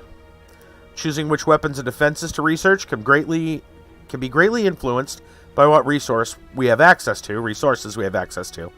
We should watch our enemy ships to find out what they're researching so that we can counter their strategy if possible. Okay. Significant amount of structures in orbit and on the ground, all of which can be militarized with modest extra investment and some new uniforms. Tech.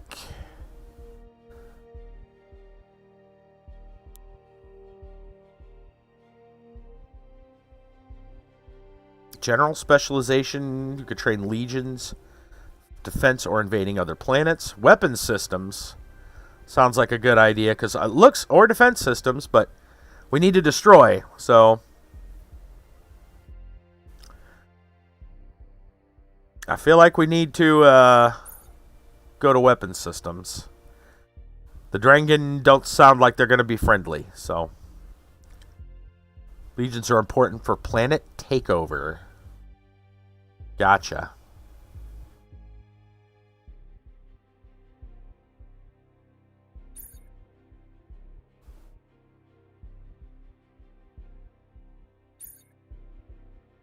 It said destroy them. I'm not sure we're worried about taking them over, but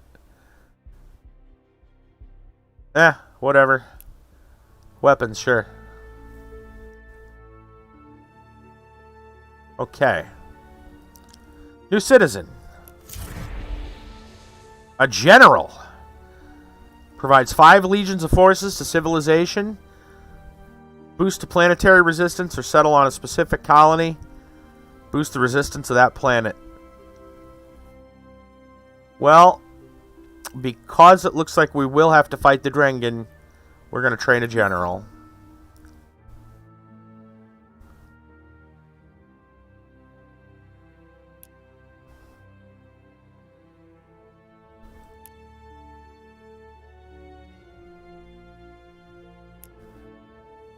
Okay. There we go. 5 legions.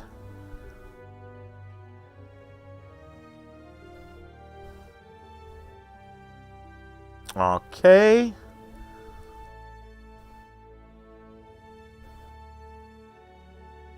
This guy's moving. What is this? Nebula. Ooh, can we change?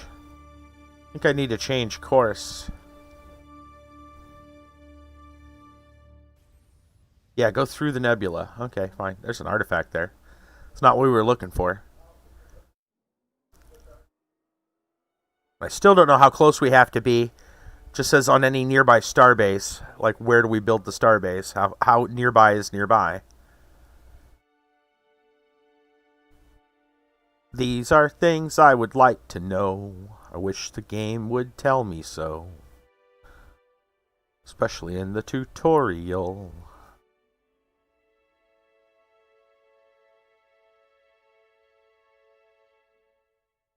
I mean, I know I sound like a broken record, but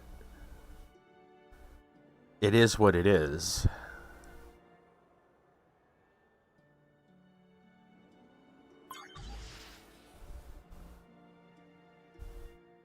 All right. Click the starbase and look at the dotted line.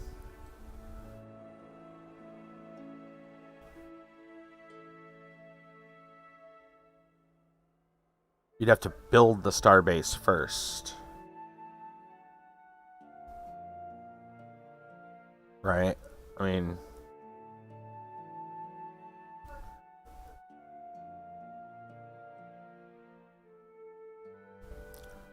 as long as the resources are within that, you're good.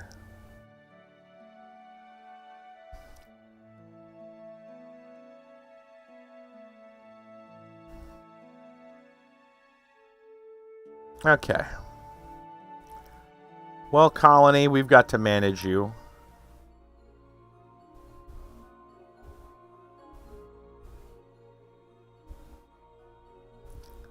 Ooh, a market center. Get an import-export.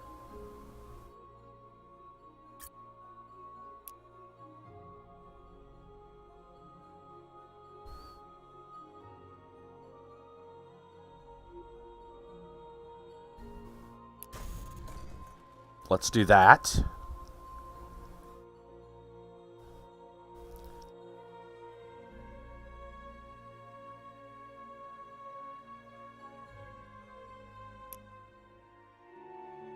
I don't know if it's better to be like building a bunch of stuff at once or like waiting and doing one at a time. Again, I haven't been given any information about that.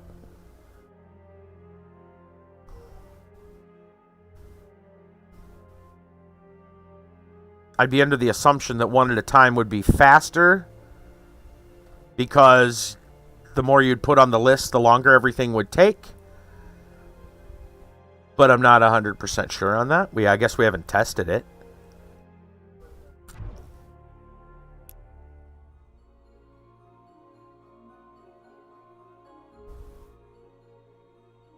And they have the queue to, I guess, prioritize?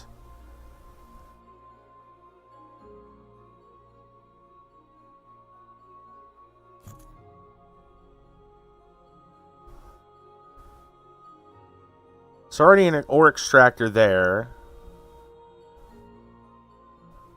What if I hit the upgrade button? Alright, so now what if you can move it up? Oh, I see. So you could do that. And it does change that a little bit. That's interesting.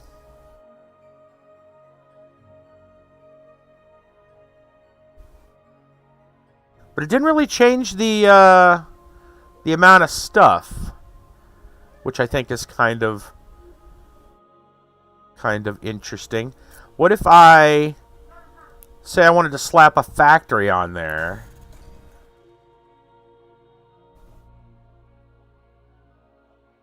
So that,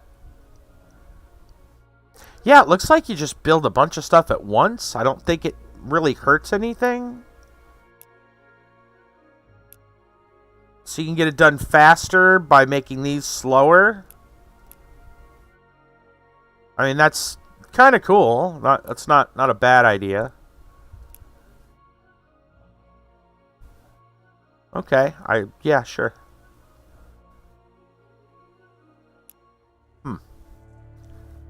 That's a little bit different from some other systems. Some are, you know, the more you try to do it once, the longer it takes everything. Unless you you can always prioritize a thing. They kind of have that, but instead it's prioritize in the queue by delaying the other stuff by a turn, which not the worst ever. Just looking at all the other things out here. Where's that other, we have another ship coming in soon?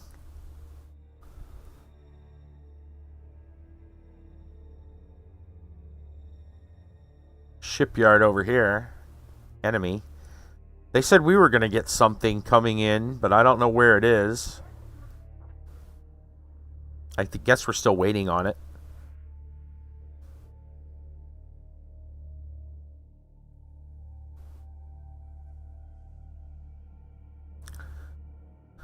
Okay, what is this? Scout 3, huh?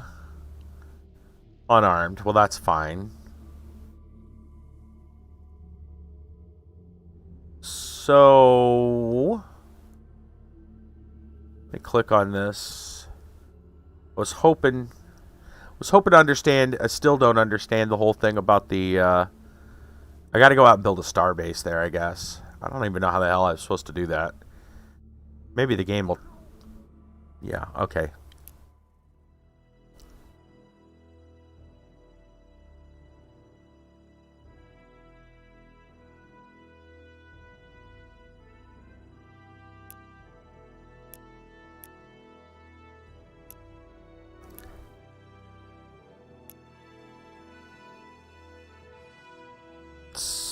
I decided to just go look in here for a minute and see what's going on. If I can make, you know, any real sense out of it, there's something that will help me. Oh yeah, we need to make a trade route once we get our freighter. How's that going, by the way?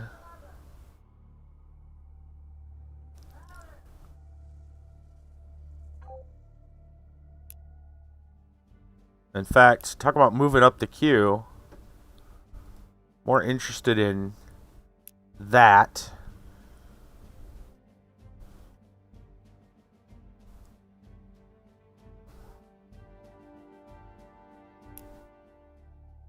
I saw create trade route there.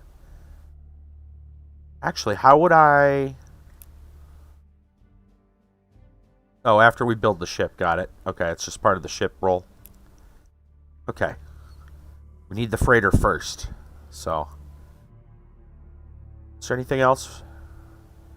I think we're good. Container contains valuable resources mined from places unknown.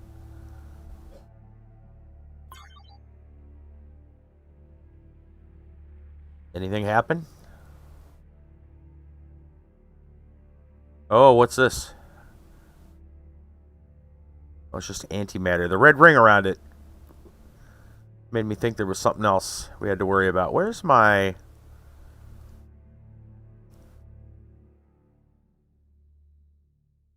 Where'd my ship... where'd the other ship go? There he is. Couldn't see him in the nebula, that's what it was. Okay. So... now we know that... let's see, how do we construct a starbase?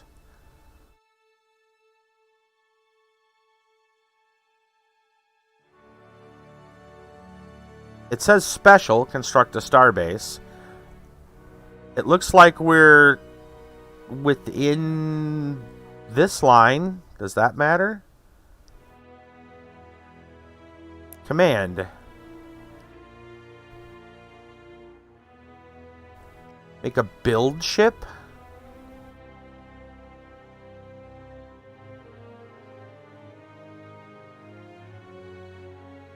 Well, they told us to send a constructor out.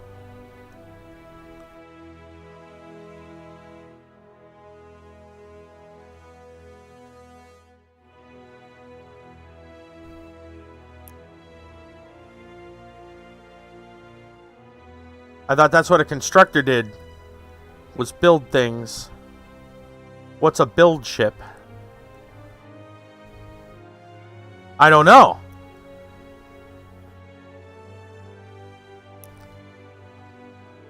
It says cannot build in nebula. Ah!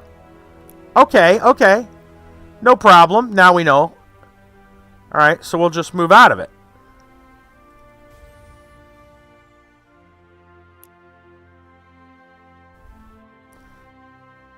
Yeah. So there's the trick. You gotta mouse over and see what's wrong with it. Alright, so now we can construct a starbase. Because we need a xenoarchaeology module.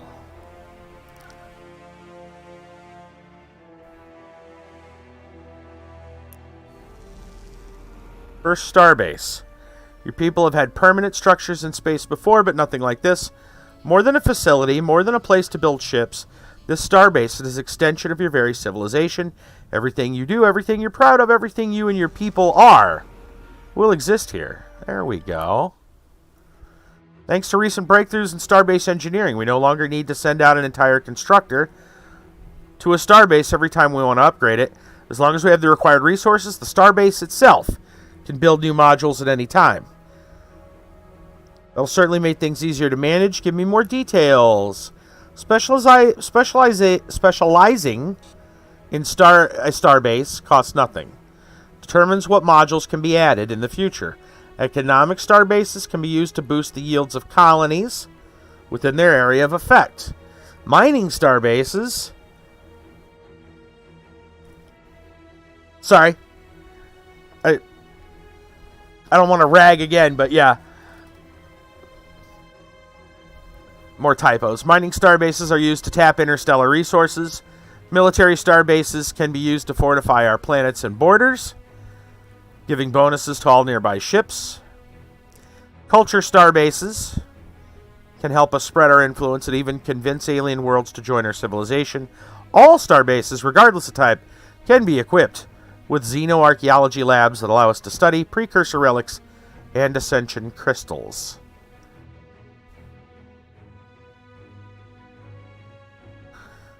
Okay. Well, I guess how we specialize it depends on what's nearby.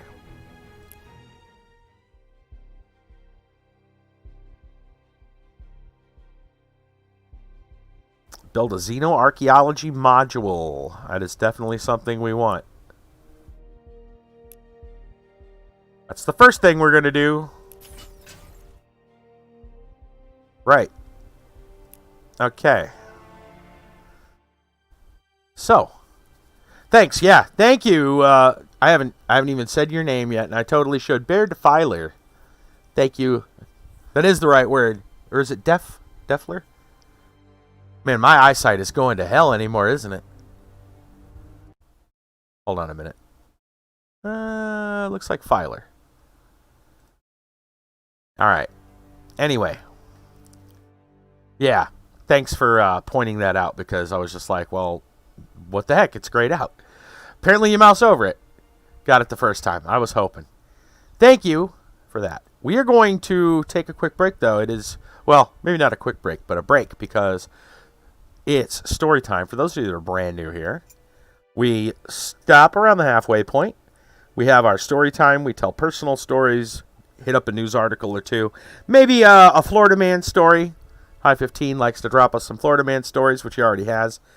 We're going to be doing that. We'll take, during our, our break, I'll go have story time. We'll go AFK for, beverages and all that good stuff. And we'll come back with story time. So I'll see you all in a moment. I'll probably have to put some music on. Sure. There you go. All right. I shall return. We'll have some story time, and then we'll get back to the game.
All right.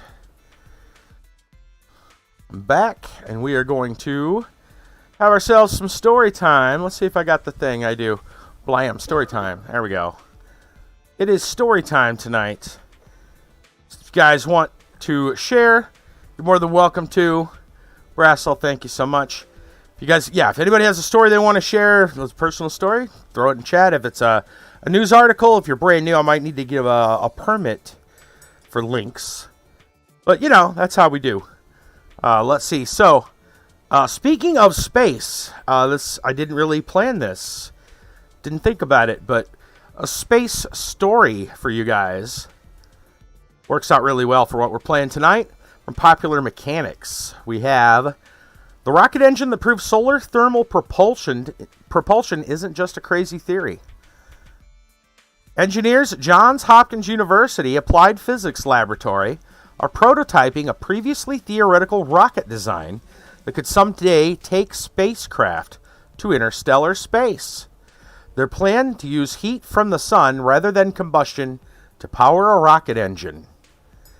Unlike a traditional engine that's mounted on the rear end of a rocket, the experimental solar-powered engine takes the shape of a flat shield made from black carbon foam. The engine would double as a heat shield, protecting the probe from the sun's powerful rays while coils of tubing filled with hydrogen lying beneath the surface absorb heat from the sun. The hydrogen expands, becomes pressurized, and then explodes out from a nozzle, generating thrust. Scientists call it a solar thermal propulsion. From a physics standpoint, it's hard for me to imagine anything that's going to beat solar thermal propulsion in terms of efficiency. Jason Benkowski, materials scientist at the Applied Physics Laboratory, told Wired. But can we keep it from exploding? Benkowski and his colleagues from APL and NASA recently shared their design online at the 3rd Annual Interstellar Probe Exploration Workshop. According to Benkowski's, there's no W, so maybe it's Benkowski's calculations, a real-life version of the engine could be 3 times more efficient than the most advanced chemical combustion engines used in today's rockets. You think about that. Whole big design here. They got a big graphic showing the whole deal. It's very technical, which I would hope I would hope. It's literally rocket science. In 2019, NASA partnered with the APL to kick off the Interstellar Probe study. The study will determine missions that could be launched within the next decade to study science outside our sun's sphere of influence. Where the solar system ends and where interstellar space begins isn't completely agreed upon. But one metric is the boundary where the sun's magnetic fields and solar winds that make up the heliosphere can no longer be detected, what scientists call the heliopause. APL is looking for a probe that can travel 3 times farther than the outermost reaches of the heliosphere in less than 2 decades' time. That's a distance of 50 billion, with a B, billion miles. 50 billion. To put that into perspective, let's take a look at the current record holder of the farthest distance traveled. In 2012, Voyager 1 spacecraft became the first man-made object to leave the confines of our solar system. After lifting off from NASA's Kennedy Space Center in 1977, aboard the Titan III rocket, the space probe embarked on a 2-year journey to Jupiter, where it was slingshotted by the gas giant's massive gravity to continue its journey to Saturn, Uranus, and Neptune. As of today, almost 4 decades since its launch, Voyager 1 is more than 14 billion miles from Earth, traveling at 38,000 miles an hour. The team at APL wants to shatter this record by accelerating its spacecraft to 200,000 miles an hour and making the journey in half the time. To pull it off, the spacecraft will have to accomplish another first, performing an Oberth maneuver, a mere million miles from the fiery surface of the sun. Coined by one of the founders of modern rocketry, Hermann Oberth, the maneuver takes advantage of the gravitational pull of a celestial body by using a spacecraft's engines to further accelerate its fall into a gravitational well. And then they show another crude 3D diagram. I say crude because it's not like super rendered planet. It's like a, also lots of mathematics. It's a lot like running down a hill to gain momentum for the uphill. The steeper the hill or the closer you get to a gravitational body like the sun, the easier it is to gain speed, maximize your energy. The problem? Well, the sun is very, very hot. In 2025, NASA's Parker Solar Probe will perform its closest approach to the sun. It will come within 4 million, with an M, 4 million miles of the sun's surface, traveling at speeds exceeding 400,000 miles an hour, and experience temperatures as high as 2,500 degrees Fahrenheit. To fight off the giant nuclear furnace's heat, NASA equipped the probe with a 4.5-inch thick carbon composite shield. If ABL plans to send its probe within 1 million miles of the sun, it will need to withstand temperatures around 4,500 degrees Fahrenheit for 2.5 hours as it performs the O-berth maneuver. That's why NASA is finding new materials that could coat the spacecraft and reflect the sun's heat. Additionally, the hydrogen flowing through the heat shield could act like a radiator, displacing the thermal energy as propellant. We want to make a spacecraft that will go faster, further, and get closer to the sun than anything we have done before, Minkowski told Wired. It's like the hardest thing you could possibly do. Minkowski and his colleagues at APL plan to submit a report on findings from their experimental rocket design next year. What do you think of that? New rocket engine. 400,000 miles an hour.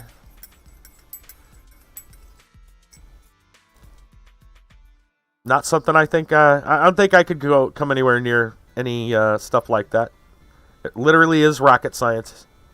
Rocket science. Pretty cool, though.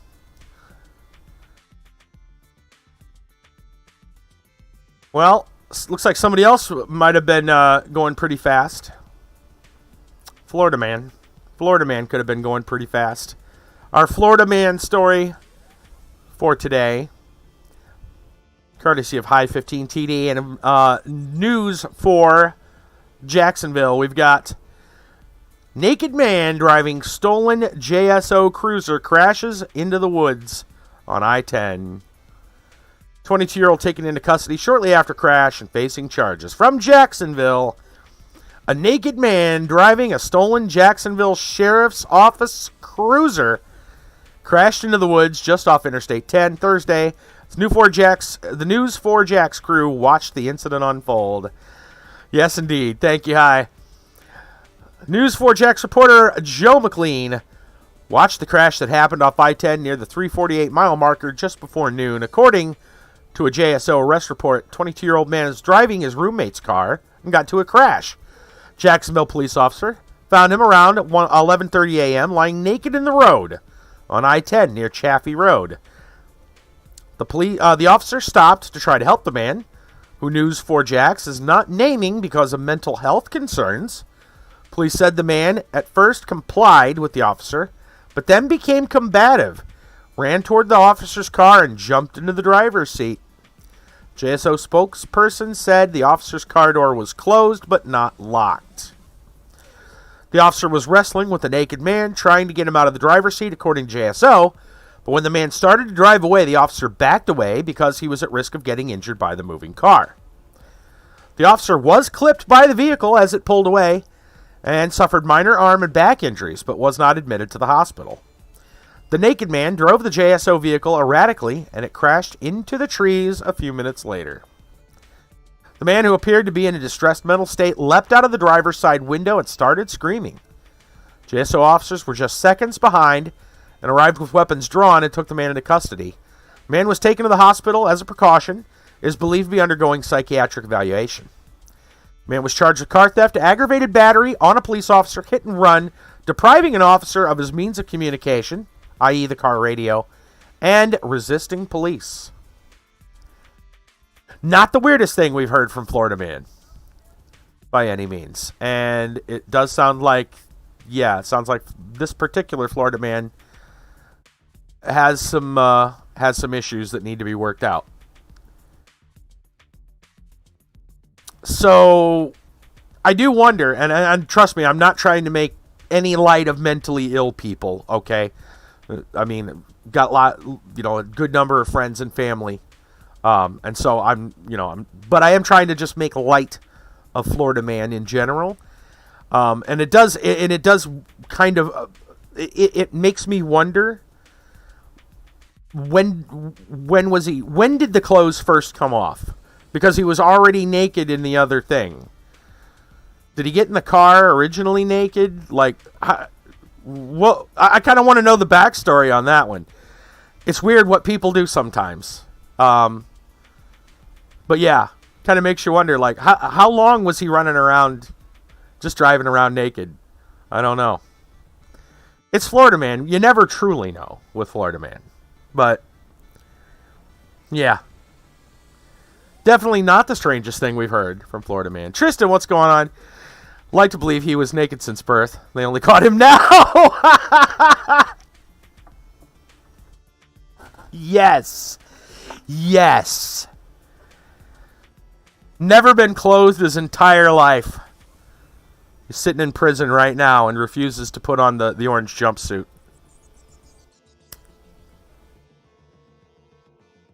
What's going on, Tristan? How's things going? I know you've been playing some Genshin. Not even once, boy. That's right. He's been naked his full 22 years. That's right. I like that. I like that. I think that's probably how it was. I mean, he is Florida Man. Probably just been naked 22 years. Still going.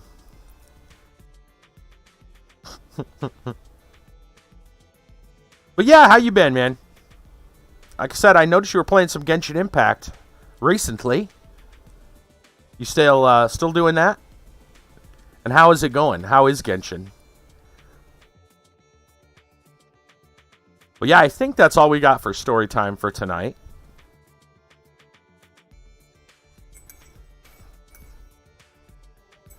Crazy stuff. Absolutely. We've gone from rocket science to naked Florida Man stealing cars from police officers. Absurd amount, huh? How's this free game? It's on Epic? Yeah. I'm not the biggest strategy person as far like the 4X strategy games. We're still in the tutorial.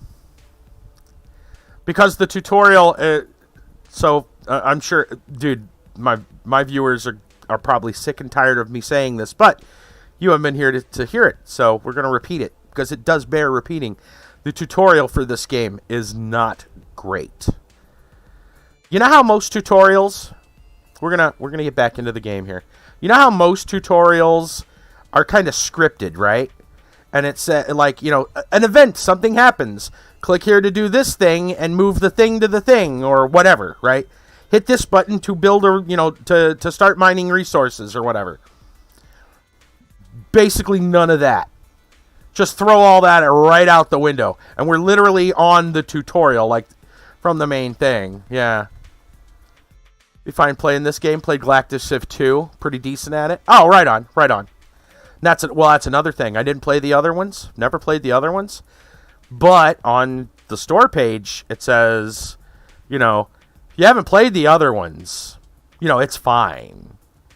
You'll be all right. I don't know about that. Gaming Nudes STO is doing a Klingon starter revamp and a recruitment thing. Interesting.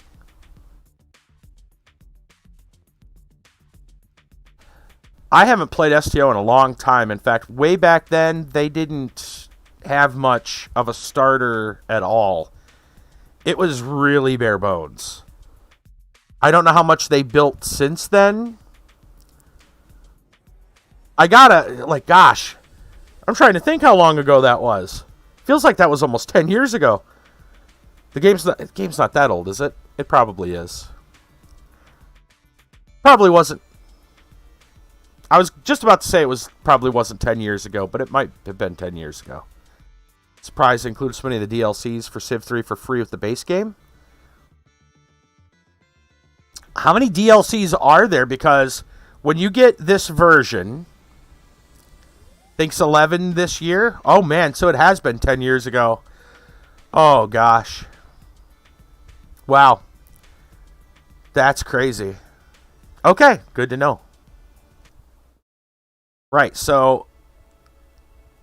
Yeah, I don't know how many DLCs, I guess, necessarily come with their version of the base game on Epic here.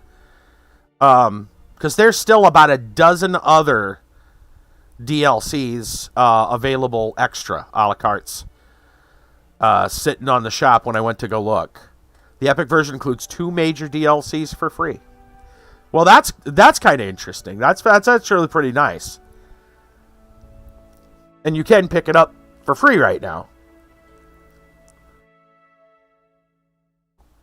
But yeah.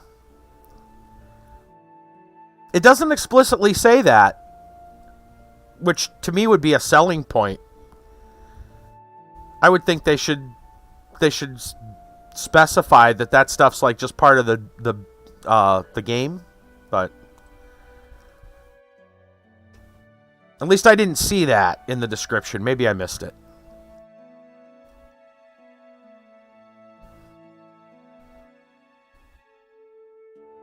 Yeah.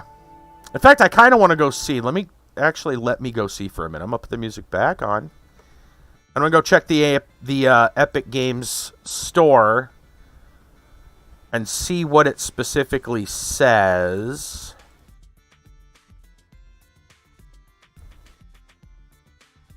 I'm going to see. Maybe it's already in there. They should have it in there if they... I'm looking.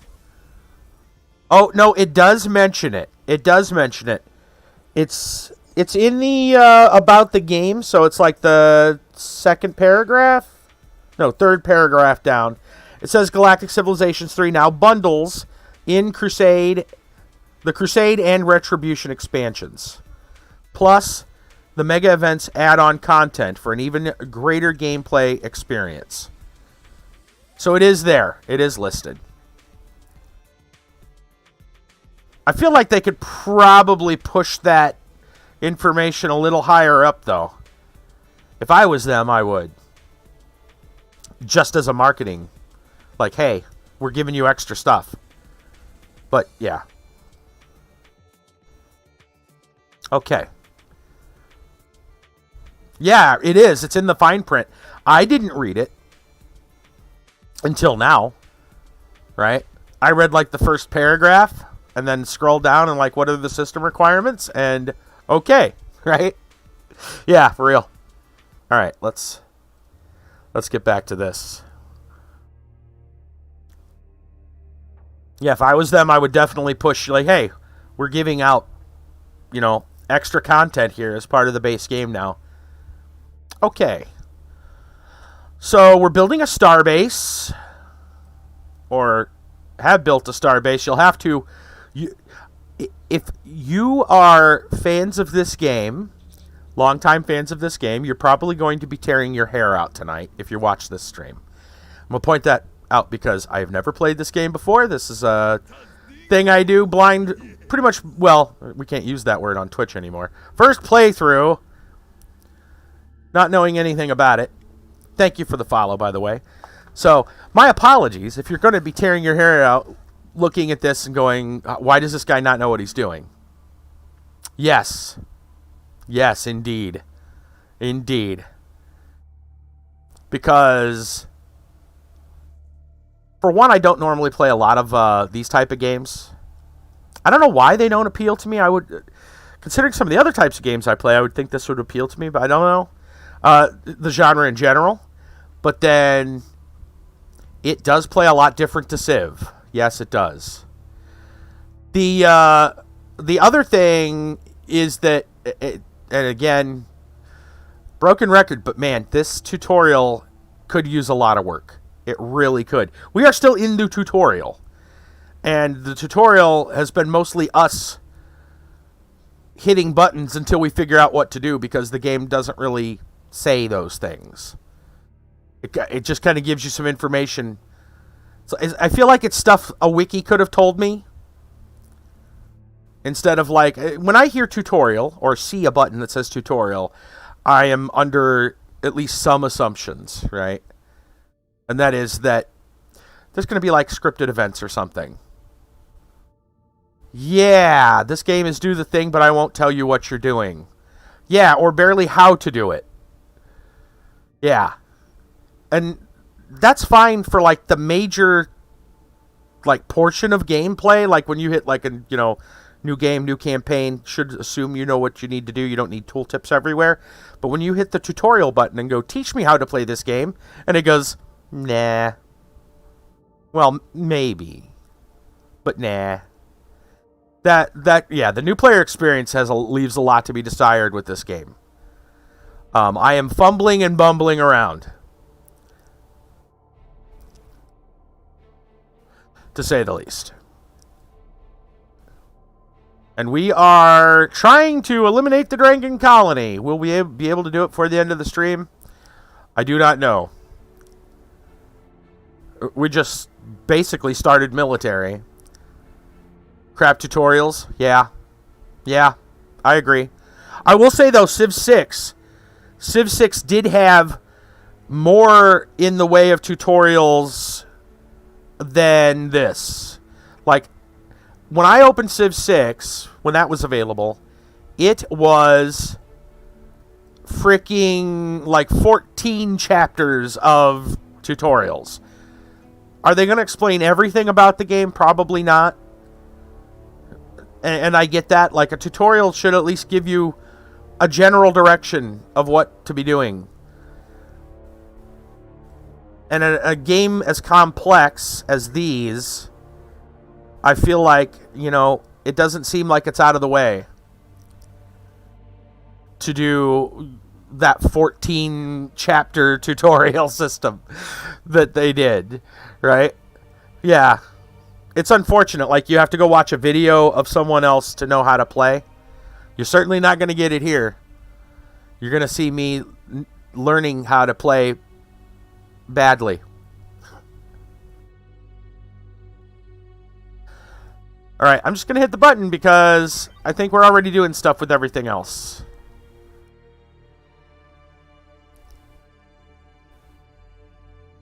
Oh no.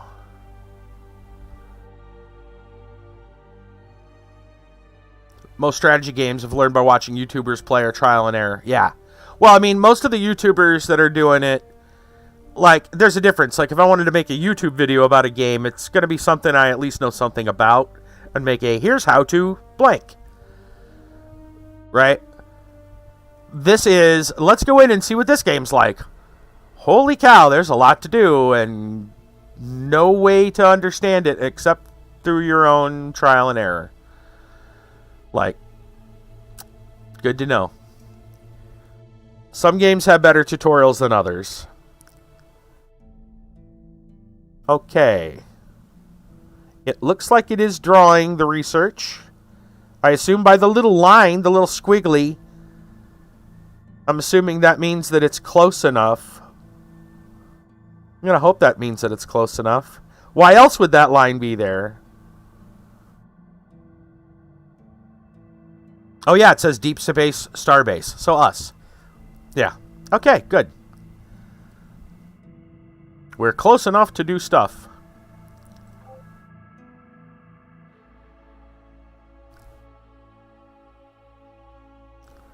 Alright, well that's that. I think everything else is still doing what it's doing. We got a couple of things queued up here.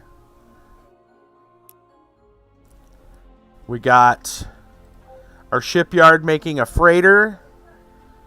Where's our scout ship at? Are you way over here? Look at you. What you doing over here? Anything good? Checking out anomalies. Oh, and that's where that other anomaly was that we got our explorer destroyed at. Right. Incoming message. Commodore, the reinforcements that Admiral Casey promised have arrived. I almost forgot about those things. They've also sent us the technology we need to build more transports if necessary. You may want to attack the Drengen world directly with these ships, but I'm sure they would be happier with additional firepower before backing them up. Been a while since I oversaw an invasion. Yeah, let's understand how that works. To invade a colonized world, you need 3 things: transports, legions, and nerves of steel. Transports require the planetary invasion technology to build. Okay. Transport cannot attack a defended planet, so eliminate defending ships from orbit before invading. Transports get you to a planet, but your legions do the fighting. Best way to recruit new legions is to train your citizens to be generals. Learn new invasion strategies to increase your odds of success and help keep your legions alive. Okay.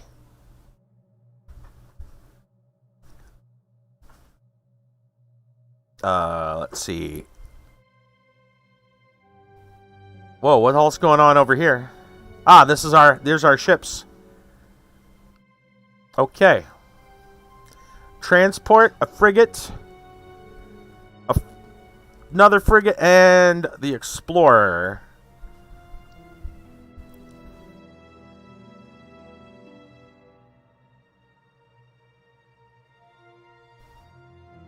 Now, question, can we shift click? No? We can't, like, grab a group of them?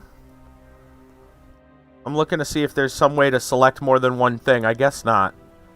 I was kind of hoping that we could, you know, grab them all and, like, move together. Is there a key that I need? I have to move them on top of each other, but... Uh-oh. I'm waiting to hear this.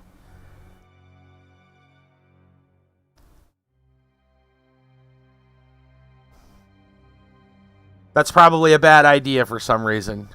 You need logistics to be able to have a lot of ships in your fleet.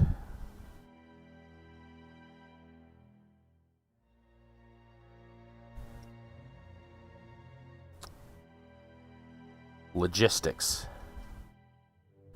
So that's a technology, I assume.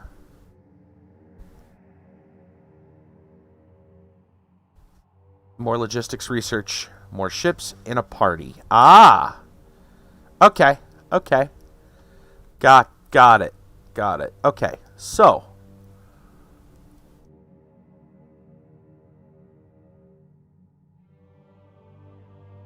Looks like the bad guys were over here.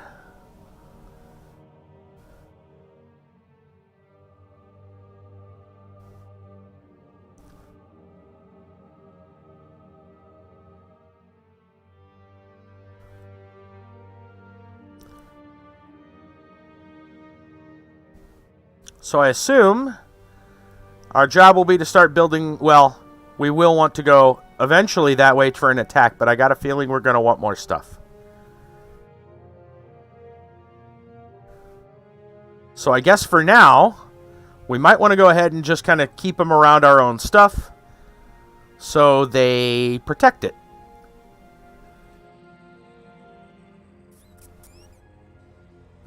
Long range, short range frigate equipped with long range kinetic weapon. Never be outranged in a fight again. And large but fragile, packed with troops and vehicles built to invade unfriendly planets. Alright, let's see what kind of commands we can give it. Because basically, I think for now it needs to be hanging around somewhere between our two major spots until we're ready to, you know, invade. Explore, sentry, guard, upgrade. Let's see. Enemy ship is within sensor range. Stay here and await further orders. And just a go-to.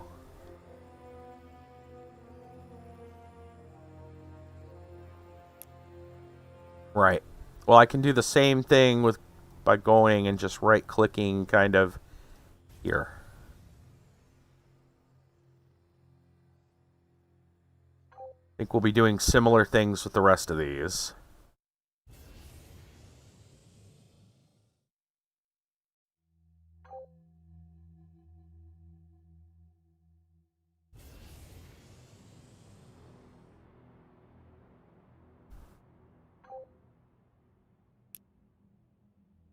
Okay, Explorer is surveying, which is fine. Let that do its thing.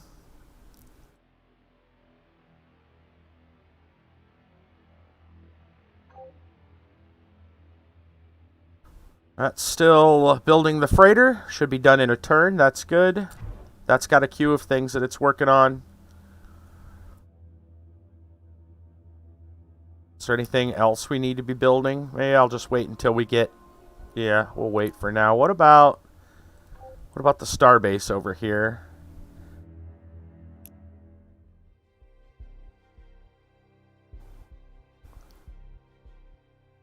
All right, hold on. Let's see what's next to us.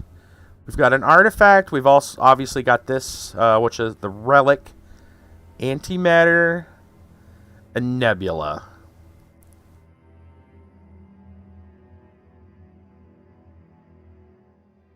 So maybe we could... Oh, somebody else owns that. Interesting. The red ring is showing that, so I feel like maybe we're going to want some defense on here because this starbase is in between the war front and it looks like we've got some not friendlies. So defense system, probably a good idea.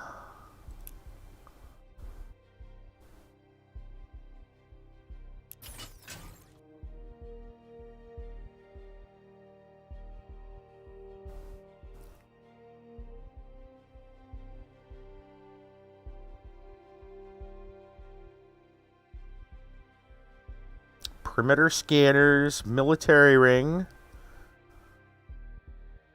Also, probably a good idea.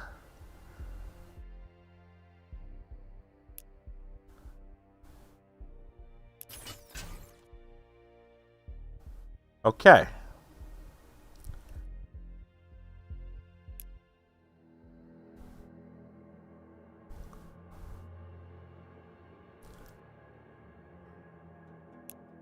Also, I guess we can just throw that on as well. I don't know if there's a reason not to. It already knocked out some other things there.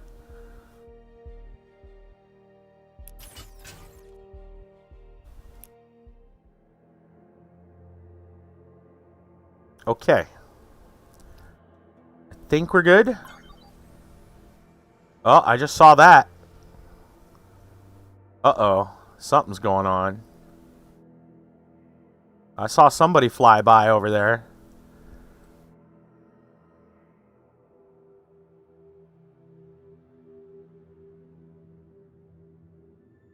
What's the red symbol?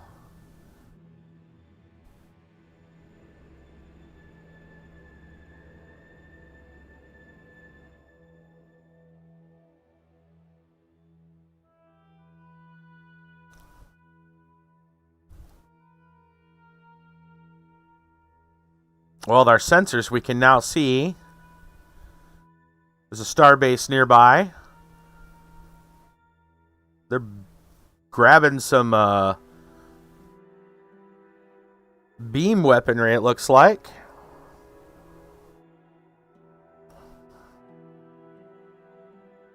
Okay. Is our frigate ready? Or sorry, freighter? Yes, our freighter is ready. So, should be a group out here.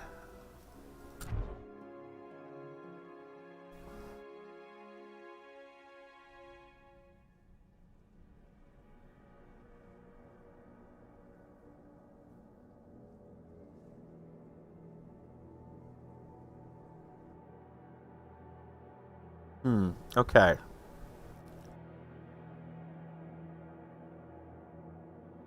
I need to communicate with the slime. I wanted to set up a trade route. I could have swore.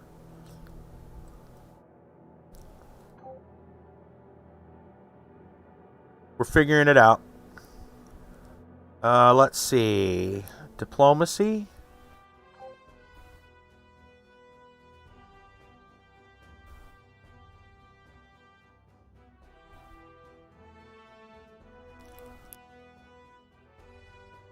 Military buildup concerns us. We're not going for you, buddy. Let's speak to him. Greetings, Marcus Corey. It is good to see the Terran Resistance walking upright. See if we can come to a trade agreement. I expect we'll invent everything you have soon enough, but we're always open to trade. I don't know if there's, let's see. They've got ships.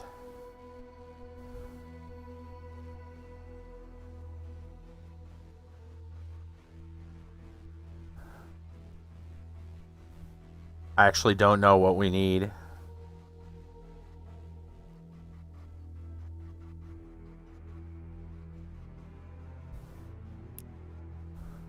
Truly open borders.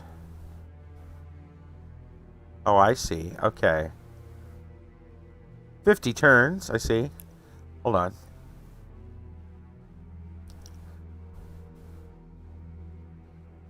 Pass through perspective without diplomatic penalty. I mean, that seems like a good idea. I don't know if I need to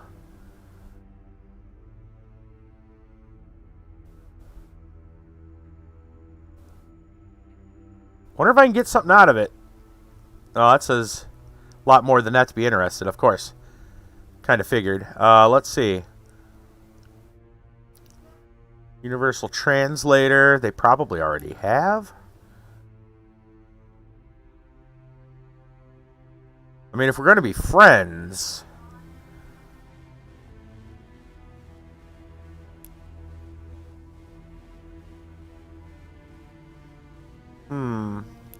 Or... Xenocommerce. Now, I noticed that bar. Hold on a minute. Right.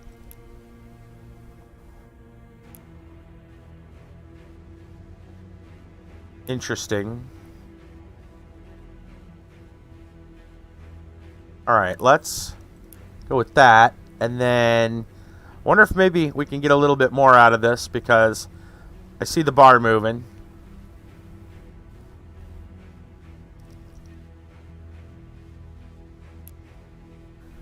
That's not bad. Can we get a resource? Not interested. Okay. And that works for me. I'll take it.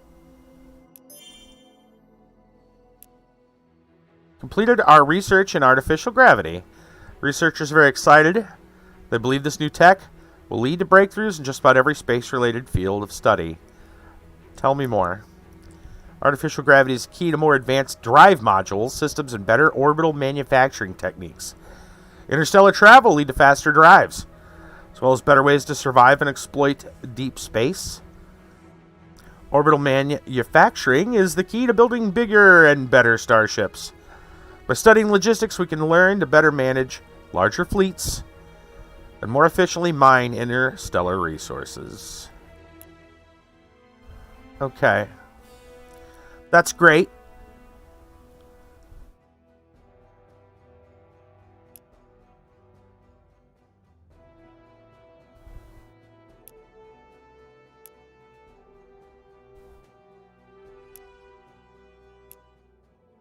What I want to do, though, is get a trade route with them.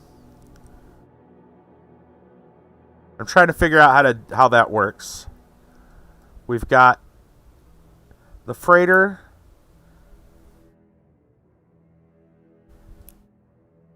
Thought there'd be a special.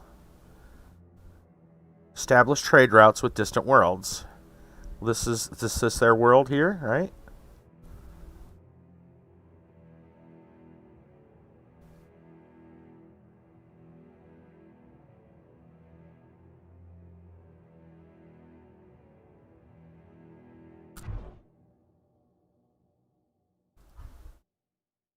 Alright, how do we establish a trade route? I would think that would have been in the diplomacy, but I don't see it in there.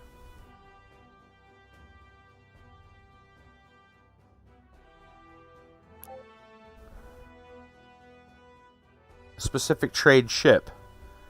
Well, I thought that's what the freighter did. Like, I have a freighter. It says large but fragile, used to establish trade routes with distant worlds. Command. There's Explorer, Sentry, Guard, Upgrade, Decommission, Go to. So I guess what I'm wondering is, how do I set a trade route? That's literally what it says it does, right? Used to establish trade routes. Click ship, then right-click on the other planet? Yeah, maybe.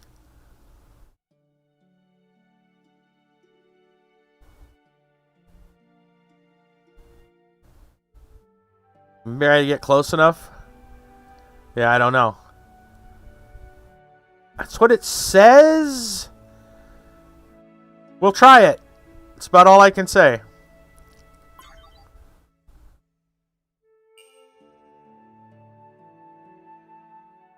Don't know if that's going to work or not.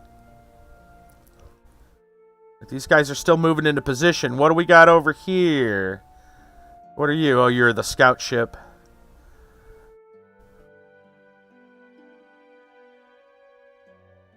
Okay.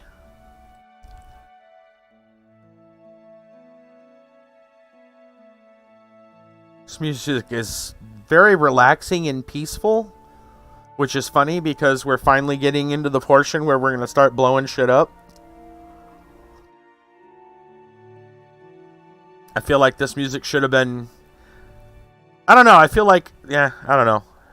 I feel like it needs to be a little bit more tense, but... it has its moments, I guess.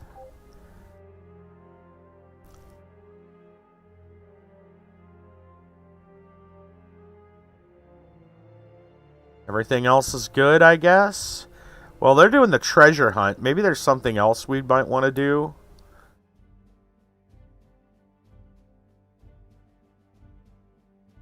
I feel like we're going to want to make some military ships.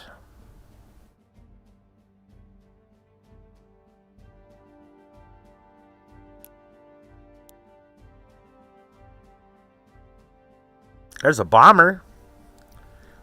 Looks like we could make a bomber.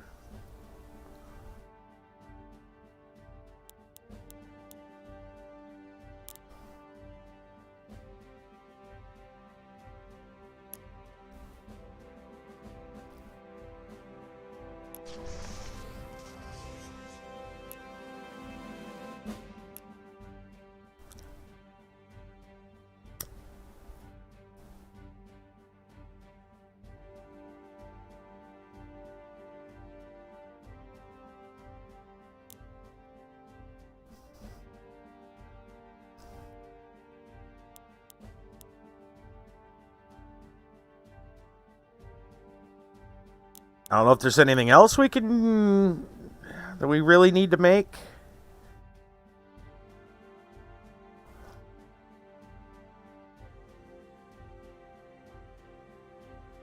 Can we make multiple bombers? It looks like we can. Wiki says the cargo module gives a trade route. Cargo module. Let's take a look at that.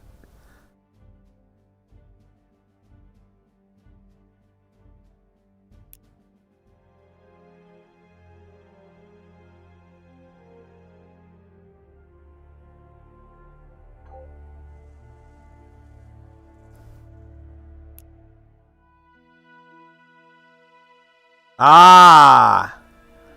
Here we go. Can I... Well, okay. Cargo module. Well, it looks like this has... Is this what's equipped in the ship right now? It looks like it's equipped already. Cargo module. 4 environmental supports, apparently. And a hyperdrive.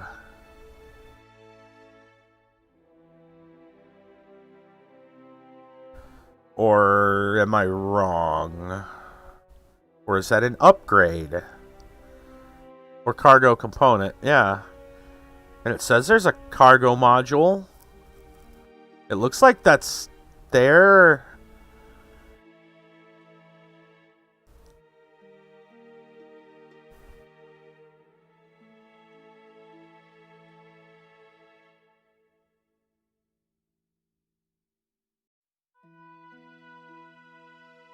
Let me see what the upgrades.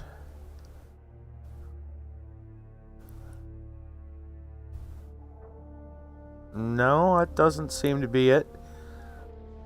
Yeah, I mean, it looks like it already has that.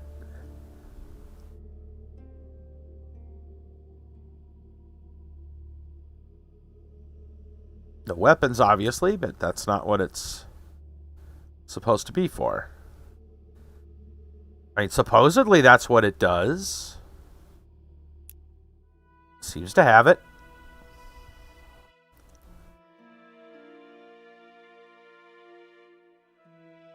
Says it's an ability. Create trade route. I feel like you probably just have to be closer. You would think it'd be like grayed out and just on the, this menu. I don't know. Yeah. Again, part of the experience that I think the tutorial really could help us with is, yeah, teaching anything about the game. Right, so ships are still moving. I guess everybody else is still doing stuff. Shipyard. Working on that bomber.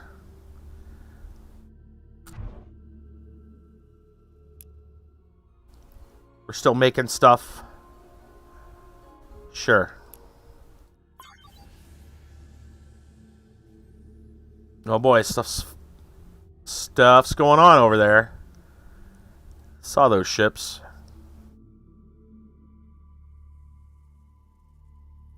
Building star bases, huh? Okay. Let's get a new research. Alright. Best defense, good offense in wrestling, so is the best offense. With that in mind, we developed weapon systems which should prove very well suited to space-based defense, and as discussed, offense.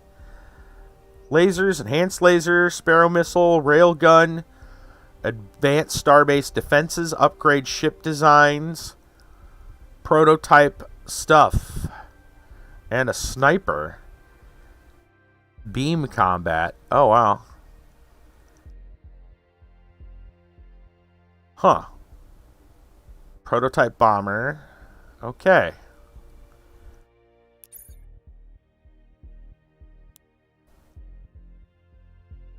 All right.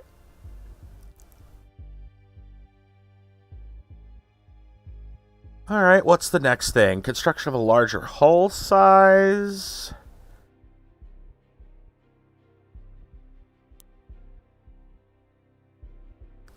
Interstellar specialization, xenocombat techniques, planetary invasion.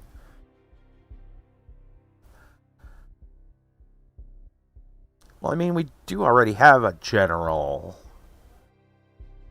Not that we wouldn't maybe need more, but defensive systems. Steam discussion. Just create a freighter and send to another faction colony. Trade is not fleshed out. Wow.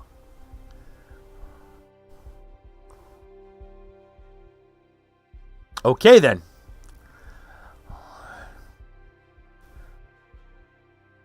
So they talk about it in the tutorial, but they don't even know how it works.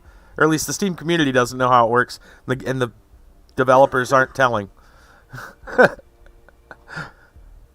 Seems legit. Thank you, though. I appreciate that. Man, that's crazy. This game came out like 2015, didn't it? 2015, 2016? You don't even need open borders. Huh. Okay. So there's basically just stuff in here that does nothing.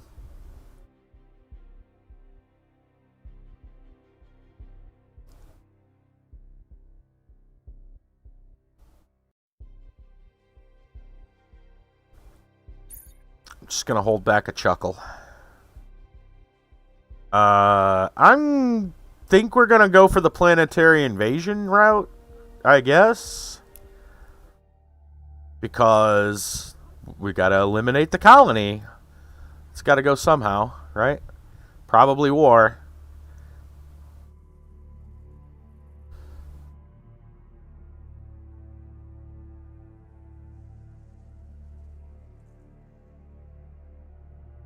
How's my ships doing? They're still moving around, huh? Right, just about in position where they need to be. You're on your way over here, and hopefully something happens. I don't know. We'll see. Let's hit the button. Precursor builders. Pawn being sent to your nearest colony for study. The strange precursor artifact releases thousands of tiny worker bots. Must immediately complete the planetary project in progress. Sadly, they shut down after completion.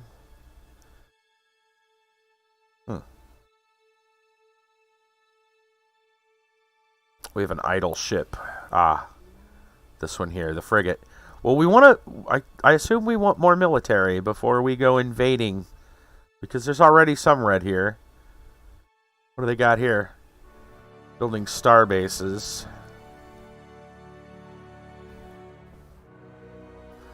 I don't know if we want to declare war on them right away, but they're building star bases.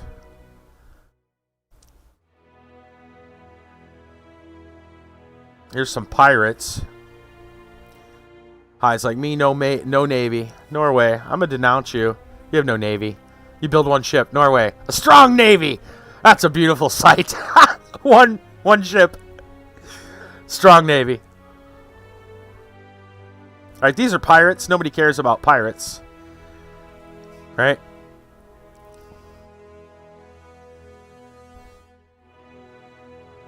So, let's see.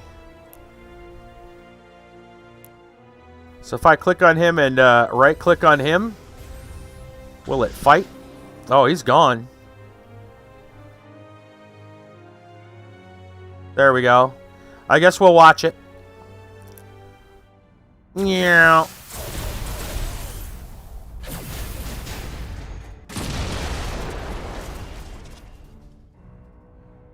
Boom. Got him.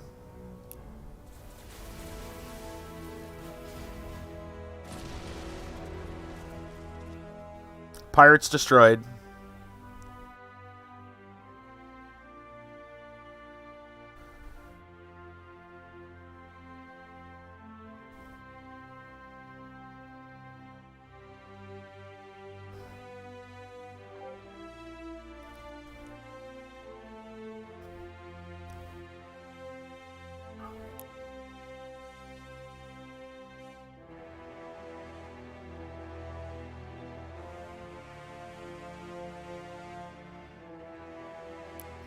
Alright, I'm trying to figure out... I guess there's no...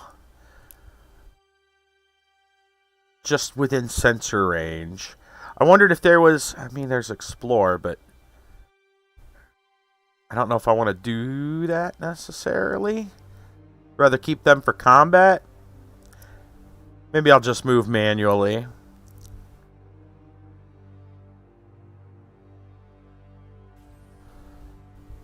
Kind of zip around and see what's going on.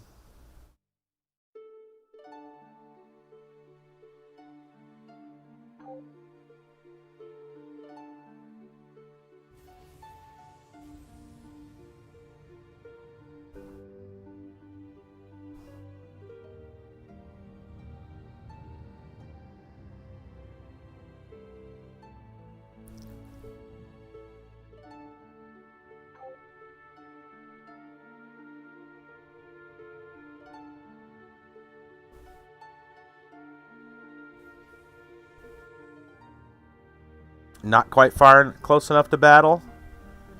Almost. That one ship, huh? A strong navy.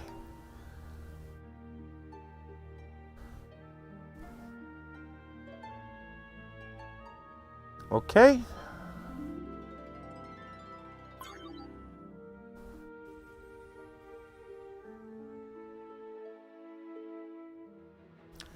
Dragon Empires built the hyperspace project Galactic achievement. Hyperspace, huh?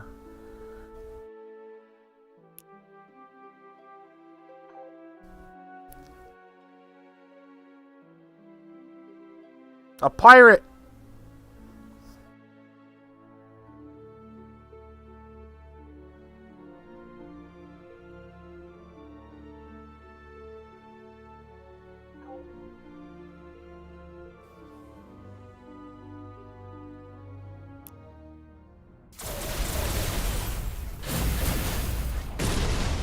Destroyed. Get out of here, pirate.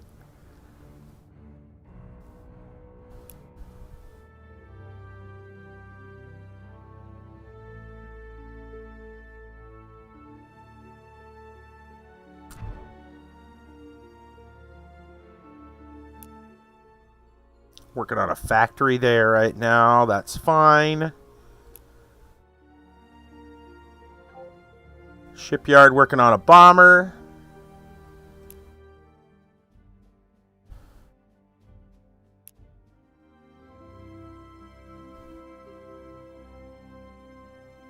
Anything else? I mean, we had an idle ship here, probably this. Oh, it's still got some movement left, I assume.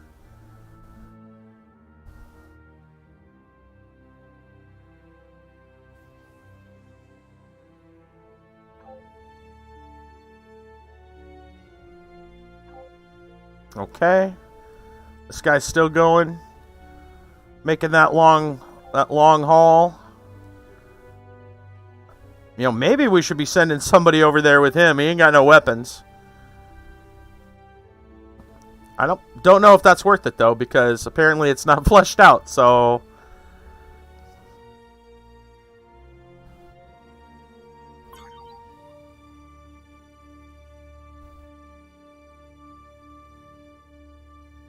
we'll see.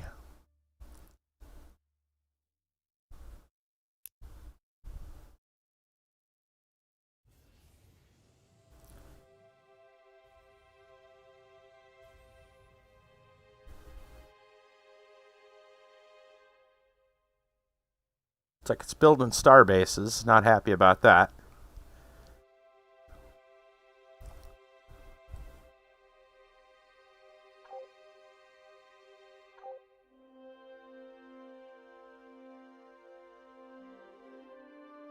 Hey, we got a new citizen.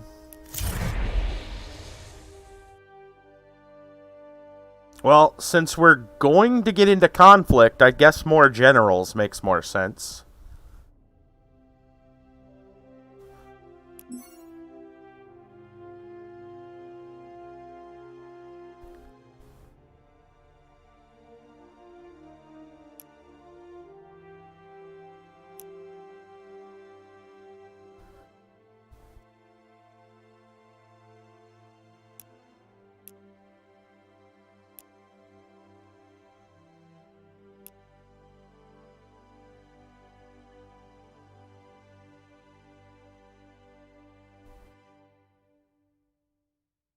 We got up here. Research relic. Okay. Helios ore. You know, should we be upgrading that?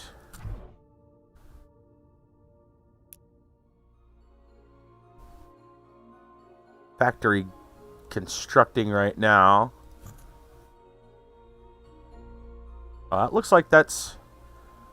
Thought we had an upgrade going. Or had an option for that.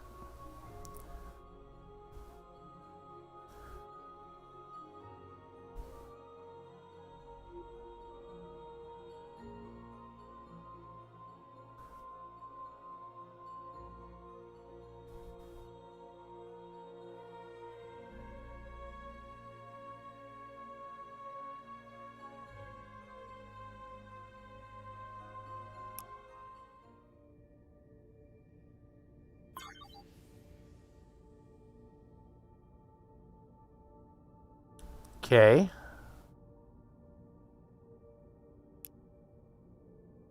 I'm gonna send this guy out to just look around.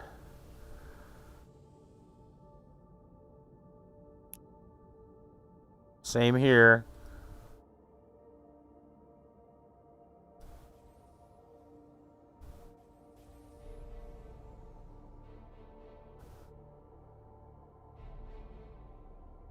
There's a black hole there. I wondered why I couldn't go there. That explains it.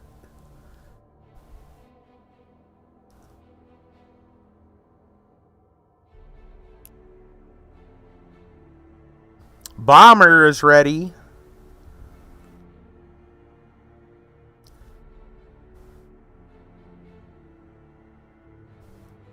Well, you know what the bomber blows stuff up. We like blowing stuff up, apparently. Should probably be out mining other resources, but I don't know. All right.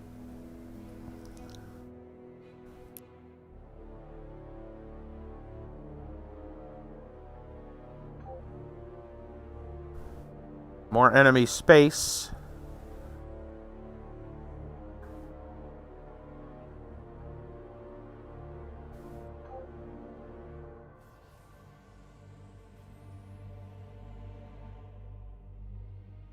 Oh, they just put a starbase there, huh? Oh man, we're gonna have to fight them, aren't we? Looks like that's gonna happen.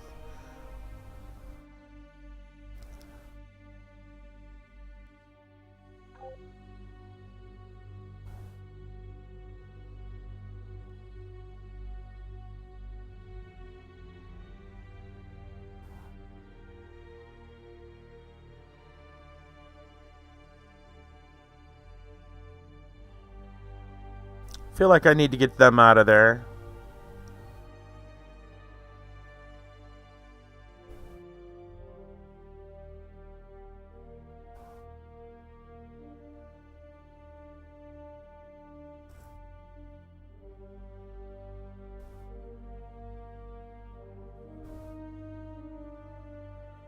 Ooh, what do we got here? I assume that's a pirate shipyard being built. Not cool. Alright, our colony. We need to do something.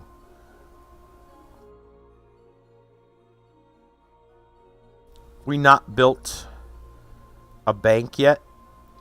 I guess not.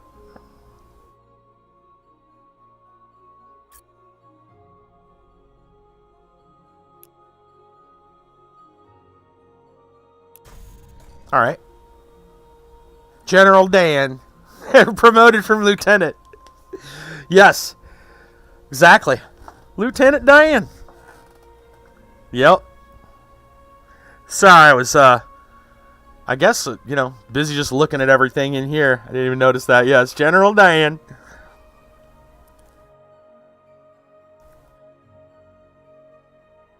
Gonna retire and open up a shrimping company. Shrimping boat. Speaking of Forrest Gump, I don't know if you guys have been looking, if you've seen all the Bernie memes that have been going on. The Bernie Sanders memes. I saw, somebody going through like a whole list of them, a whole gallery of them. And, yeah, one that really I giggled was Bernie sitting on the bench next to Forrest Gump.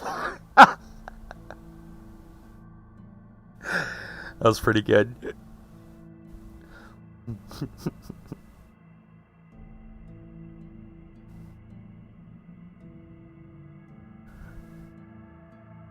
Working on treasure hunt. I say to heck with that treasure hunt, man. The Red Dead one. Bernie's on a stagecoach. I haven't seen that one. That's good. Oh, that's funny. Somebody did a Where's Waldo one. It was, they took a Where's Waldo picture and stuck Bernie somewhere inside of it. Ooh, beam ships. Hello. Yeah, where's Bernie? Yeah. Someone. There's been a lot of them sitting next to Deadpool.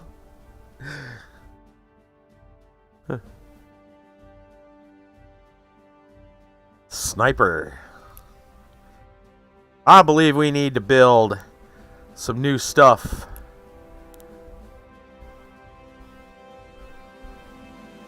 Well, we can't make that, but we can make the sniper.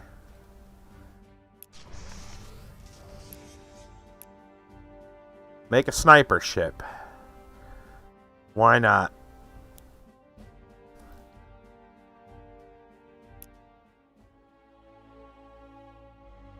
Yeah. Yeah, I got a kick out of that. There's been a lot of good ones. But yeah, thinking about Forrest Gump reminded me of that. Sitting on the bench next to Forrest. Bernie though, oh man, that look though. I was thinking of making a meme. Be like the opposite version. Be like the one place you're not going to find Bernie. And then just a picture of the Oval Office. Link okay. Yeah, hold on a minute. Let me do a permit for you.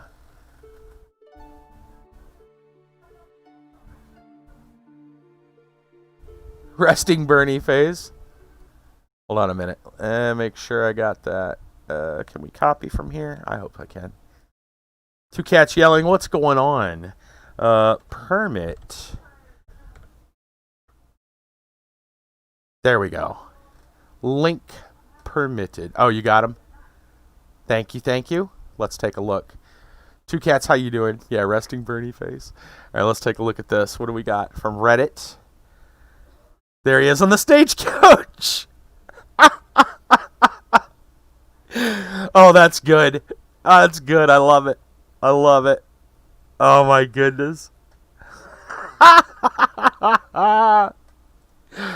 Oh, that is good. Oh, my gosh.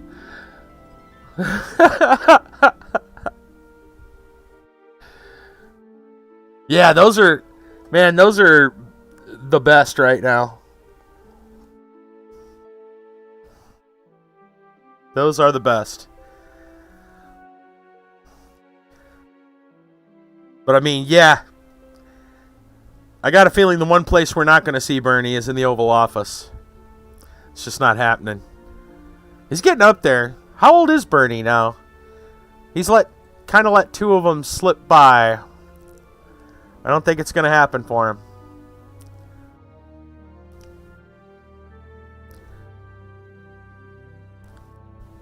All right.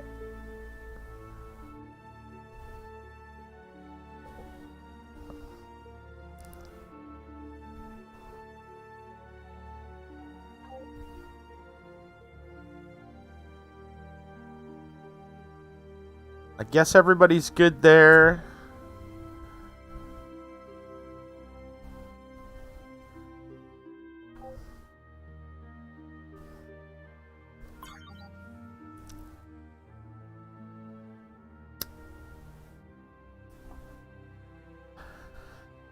Not even for coffee. Ooh.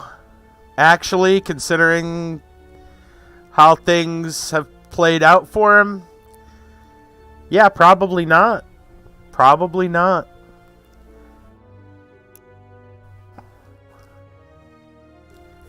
What is this?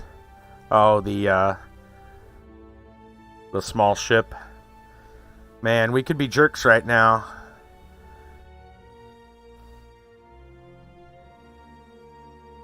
We got to do something soon. Very productive world. Man, look at all their construction there. Shipyard. Victory certain. Ooh. Do we take out their little deal? I mean, we are building stuff. I guess we have to. I guess we have to start somewhere. It's now the time.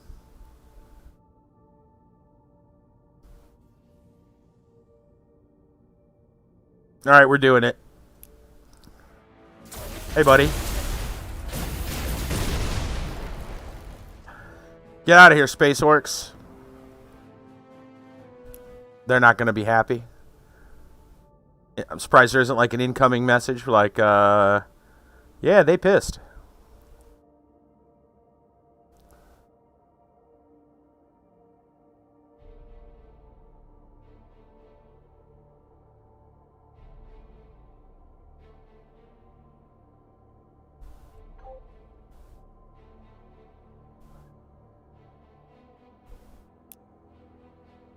Yeah, well, I guess we'll bring this back this way. Sure, the Empire's not going to be happy. Alright, new research. Planets come in all shapes and sizes and smells. This technology will begin the process of teaching our soldiers how to deal with alien environments. Planetary invasion. Feel like we have to.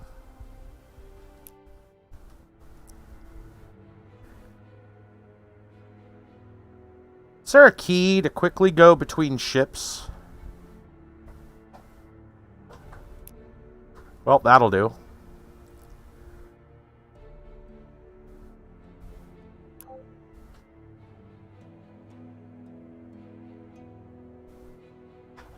Just kind of get an idea of what's going on here.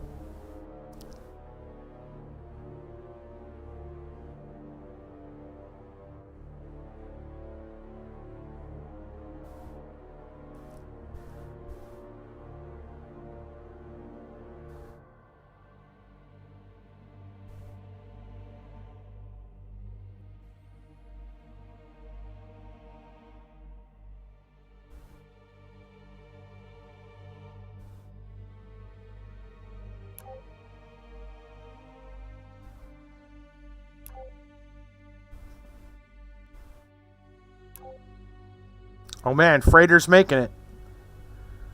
Can we, I still don't see a thing for that. Which is strange. Hey, there we go. First trade route.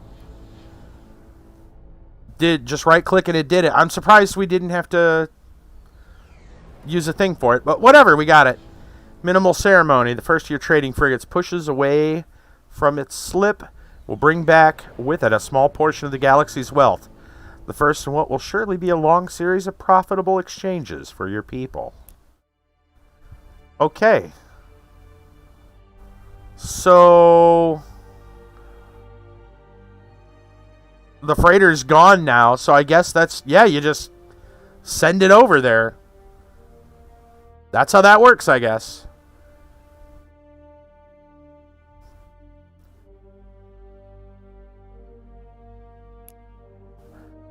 Right.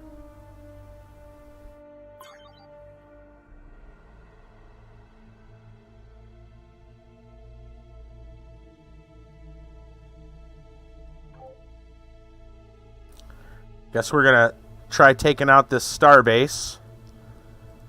You're gonna do the same. Good.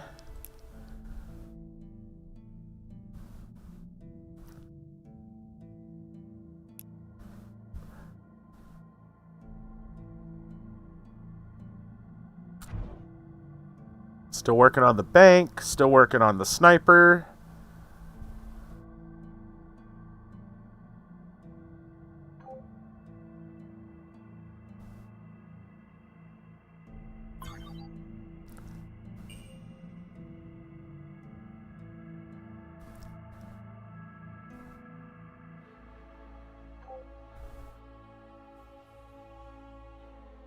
Let's watch it. How's your starbase?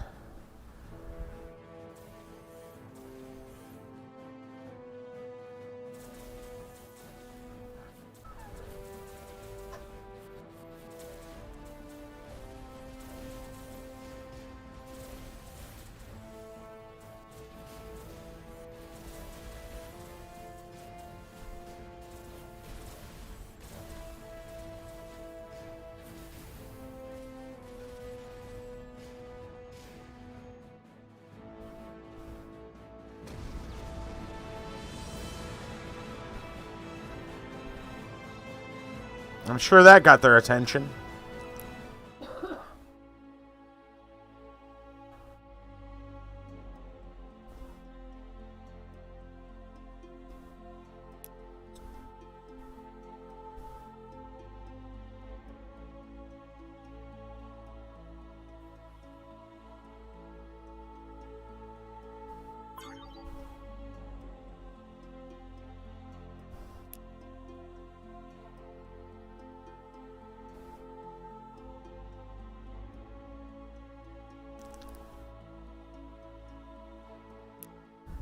Okay, so what's the deal with this ship here?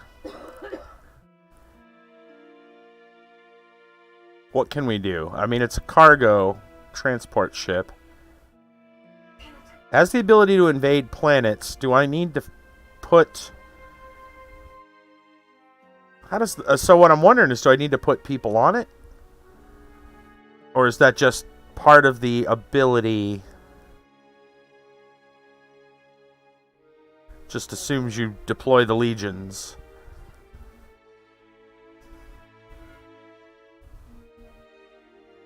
Right, do I have to stop somewhere and pick the legions up? They're like resources. I guess it just deploys them when you're ready. Kind of like the freighter. You right click on the thing you want to do the thing with and it does the thing. They depart when the ship does. Okay. Wasn't sure if that was going to be a problem. All right. Well, I guess we're going to want you to come down here with the others.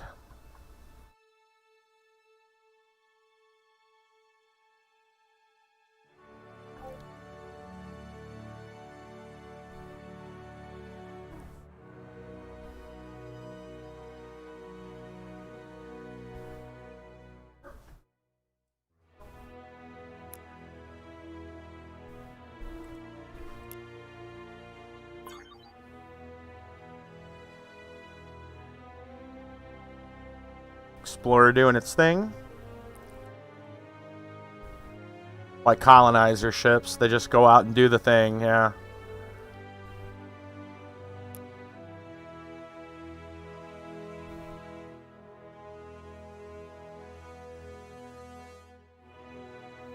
Gonna start heading this way in case they start getting rowdy.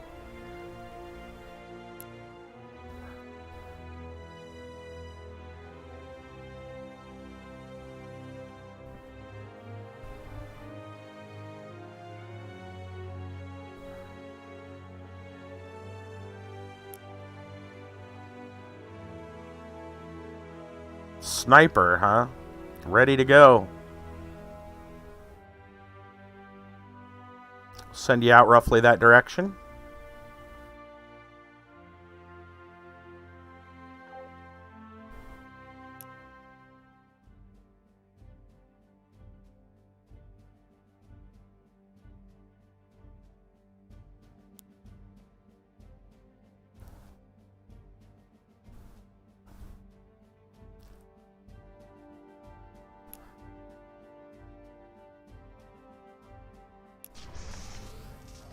Just build more stuff.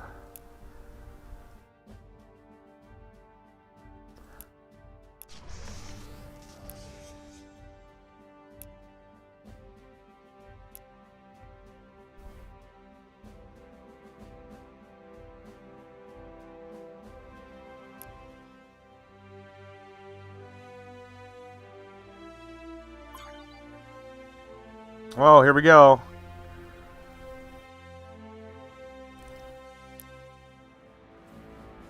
Goes another starbase.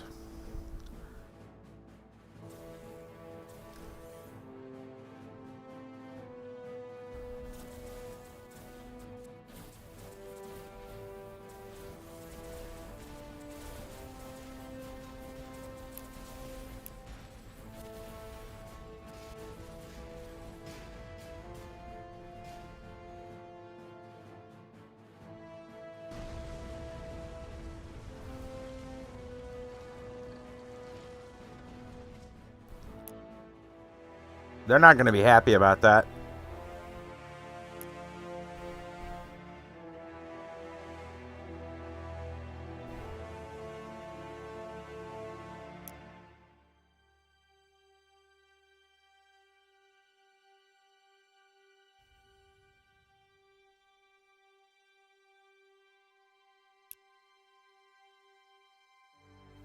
go ahead and take you out. Get out of here, pirates.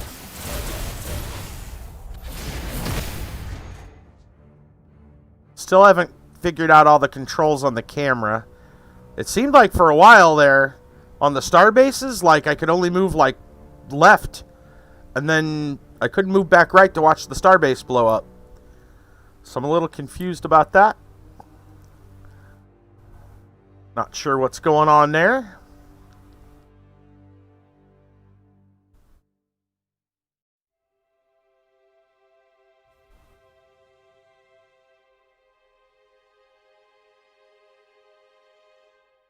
Cinematic option. Yep.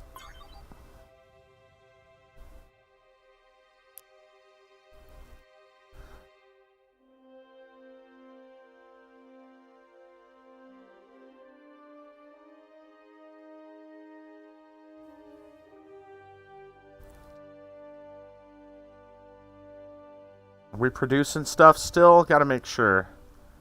We got another 2 turns, I think, on our stuff out here. Yeah.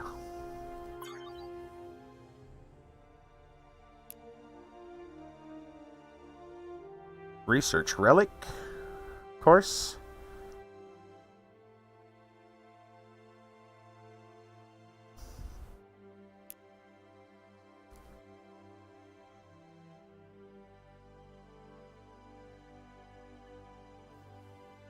What's going on in here? Another star base, huh?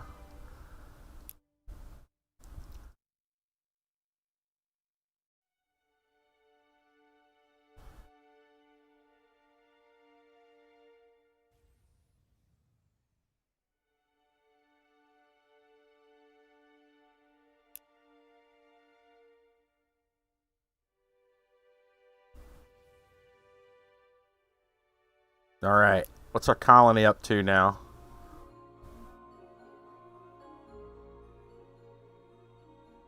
Strategic Command. Produces a general. Galactic Wonder. Well, that's pretty nice.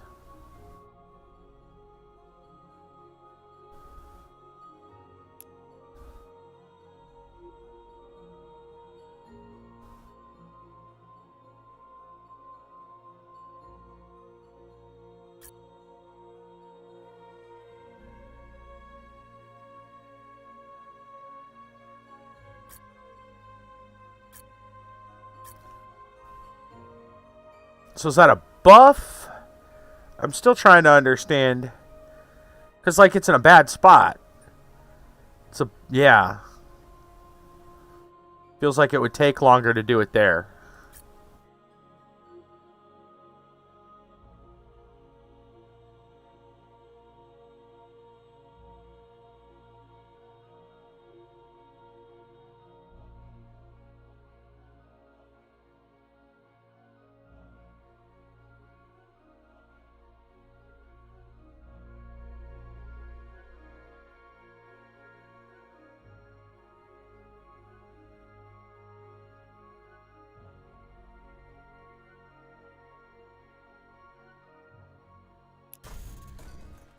Oh, man, that's a long time.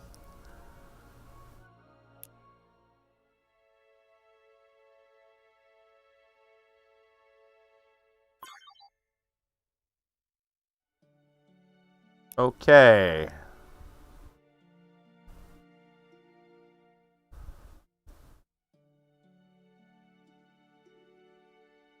Don't want him to go too far.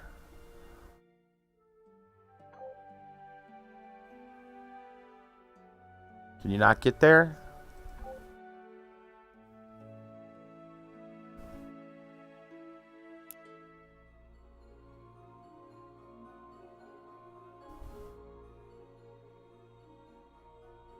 Wait.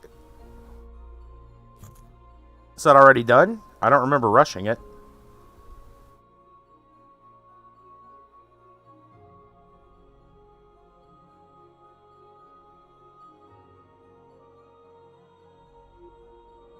Guess we haven't done this yet, have we?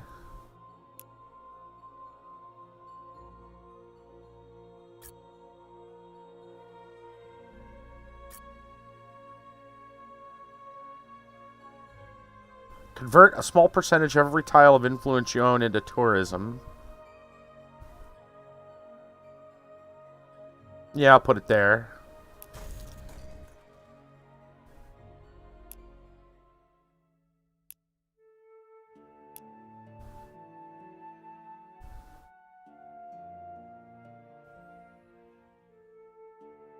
New citizen.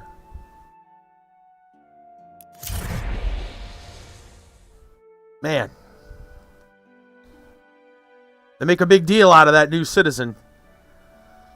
I could look at these other things, but I got a feeling we're just gonna go straight to war, so...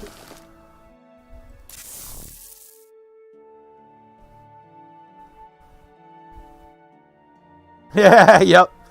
Your boys. Meal boys.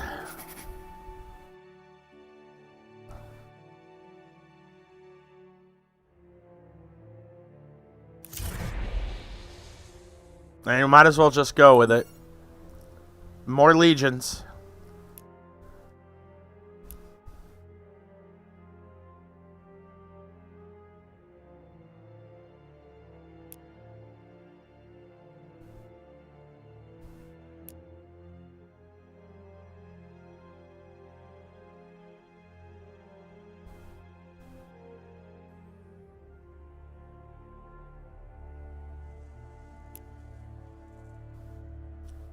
Okay, we got our other ships ready to get going. What's going on? Oh, that's fine.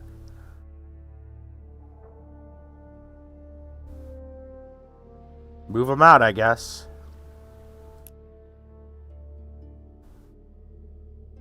You just gotta need to hang out.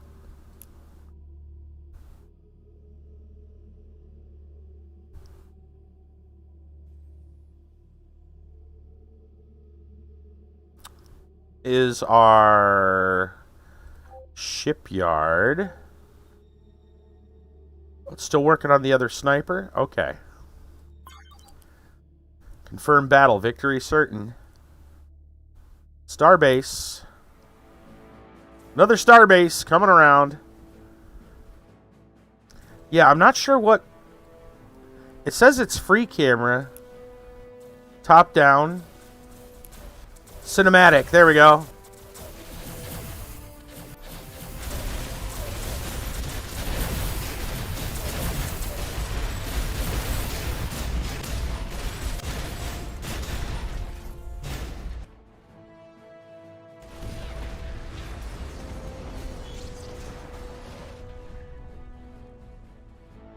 Interesting.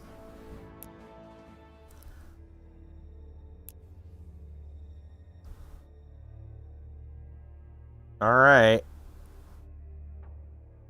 Moving onward.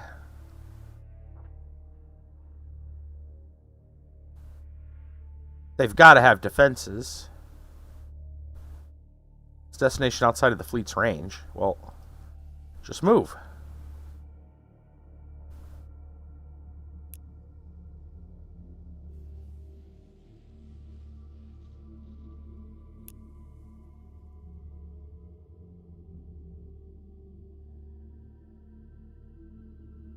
Sorry, I checked out for a bit. This game lost my interest. Decided to eat dinner. Missed story time. Ah.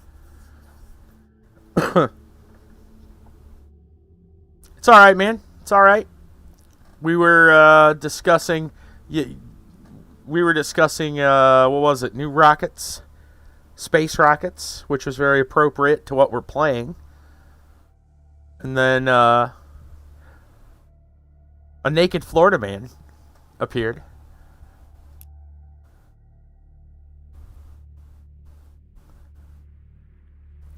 So can I send this? Whoa, just victory. That's all I had to do?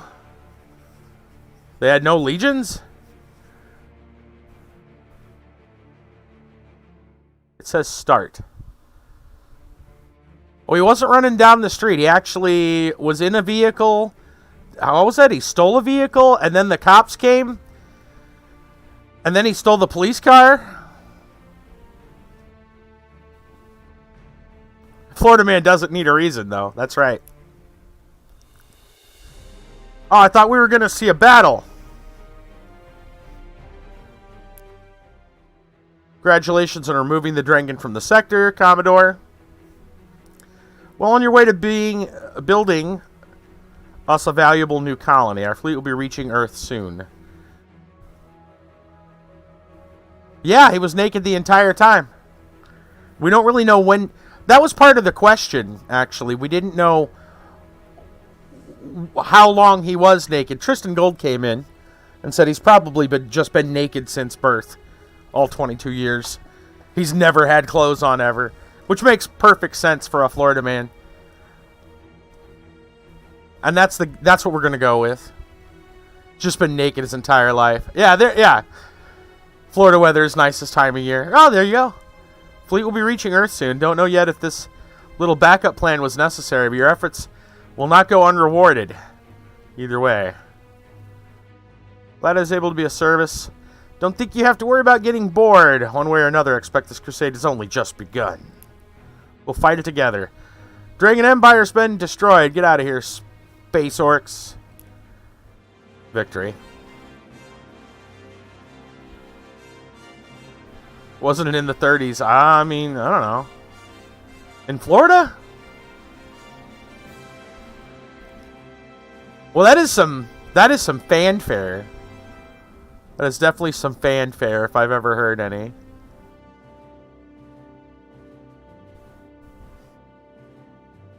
Was it really that cold? Fahrenheit? 30 Fahrenheit in Florida? Stanza swears the pool was cold. Yeah. Yep. Last remnants of the Terran Alliance. Safe place to rebuild. If there's any further threat to Earth, humanity will at least have a sanctuary here. Shrinkage. I don't know. Okay, well. We're just skyrocketed. Destroying the galaxy. Wait, are you going to show credits for the end of the tutorial? Really? You're going to show credits for the end of the tutorial? I mean, it was a long tutorial. Mainly because we had to learn the game ourselves, just about. I kid you not, if it wasn't for the viewers, we'd be sitting here still, because this game certainly didn't want to teach us.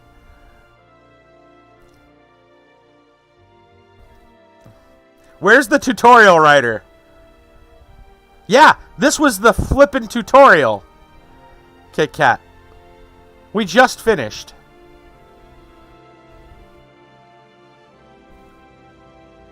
I know, right?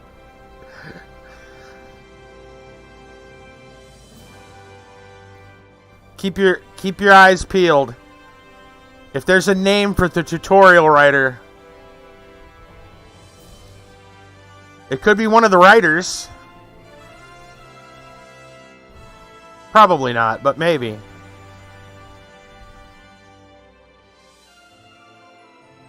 I just want to know who to blame. Quality assurance and support? Hey.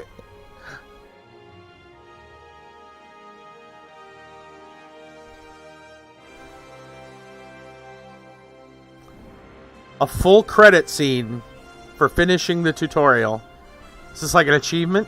People just don't do it? Abby Normal? Well, yeah, this is probably just names of, like, backers. Yeah. I'll let it play. Why not? I like the artwork they got behind here. It's pretty.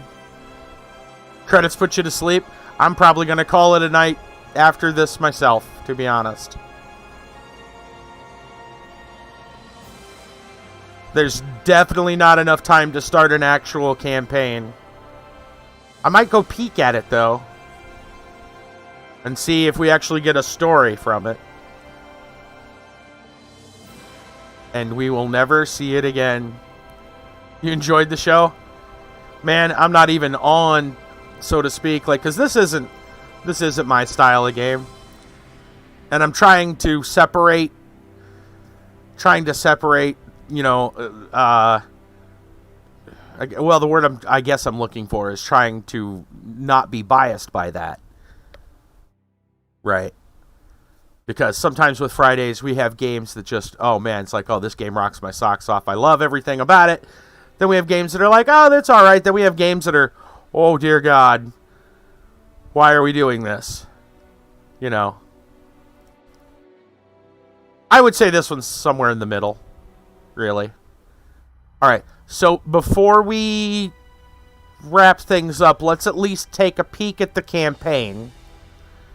I just want to see. Yeah, you said it starts with Earth. Let's just take a look. Let's see. Wait. Oh, I see. So it comes with some other stuff, though. There's Crusade and Retribution. There's the backup plan, which was what we played. That was the tutorial. Huh. And then you've got your DLCs that go back farther. Revenge of the Snathi. Milky Way. Play as the Terran Alliance starting at Earth and exploring the Galactic Civilization's galaxy. I wish you could at least click on these and read what they are. That would be a good selling point. If you want to sell your DLC, that's probably a good way to do it. But instead I can't. So it's just like I would like to read, right? Like they could just gray out the next button. Be like, no, you can't. But no, I can't even. Like if I was them, that's what I would do. But Crusade, Terran First Fleet taking refuge in mysterious pocket universe. The end of the War of the Dreadlords have returned, vowing to cut their way across the galaxy and liberate Earth from the precursor shield that has been its salvation and its prison for the last 10 years. And then there's Retribution. And then you complete these in order, and they're like separate chapters, apparently. Huh. Dallin ambassadors revealed prophecies that claim humanity will soon cause the destruction of the galaxy. D.L. Bradley, concerned with the information, dispatched a small fleet to investigate a lost precursor prison world. Find proof of the upcoming apocalypse. So I'm just gonna, I guess, yeah, let's just look at one of these. Play as the Terran Alliance. All paths are open. Difficulty normal. It's probably take a little bit to set up. But yeah, there's like multiple. Each of those, I guess, are a separate campaign. I'm just gonna peek in. I want to see if they give us any like cutscene stuff for starting it up. You know, I just kind of want to see what we're looking at. At least we're building the galaxy instead of destroying the galaxy. When the game's over, destroying galaxy. Like, okay, here we go. Excuse me. Sorry. Despite being the youngest race in the galaxy, the Terrans are perhaps the most dangerous. Notably, it was their invention of the hyperdrive, decision to spread it to their neighbors, which led to the current arms race the galaxy finds itself in. Although Terrans present themselves as peaceful and diplomatic people, they are drawn into warfare. They possess an intuitive flair for violence, an extreme willingness to exercise it. That's not wrong, I guess. Although Terrans find nothing strange about this dichotomy, many of their galactic peers regard it as alarming and even duplicitous. Yeah, that's fair. Terrans are naturally adventurous, fast, long-ranging ships. Production capacity, diplomatic abilities are well regarded. Their ability to field large fleets is regarded with a bit more wariness. Oh man, they don't even give us a starting thing. I was kind of hoping for like a starting, an intro cutscene. Explore strange new worlds. Seek out new life. Nothing. Alright, fine.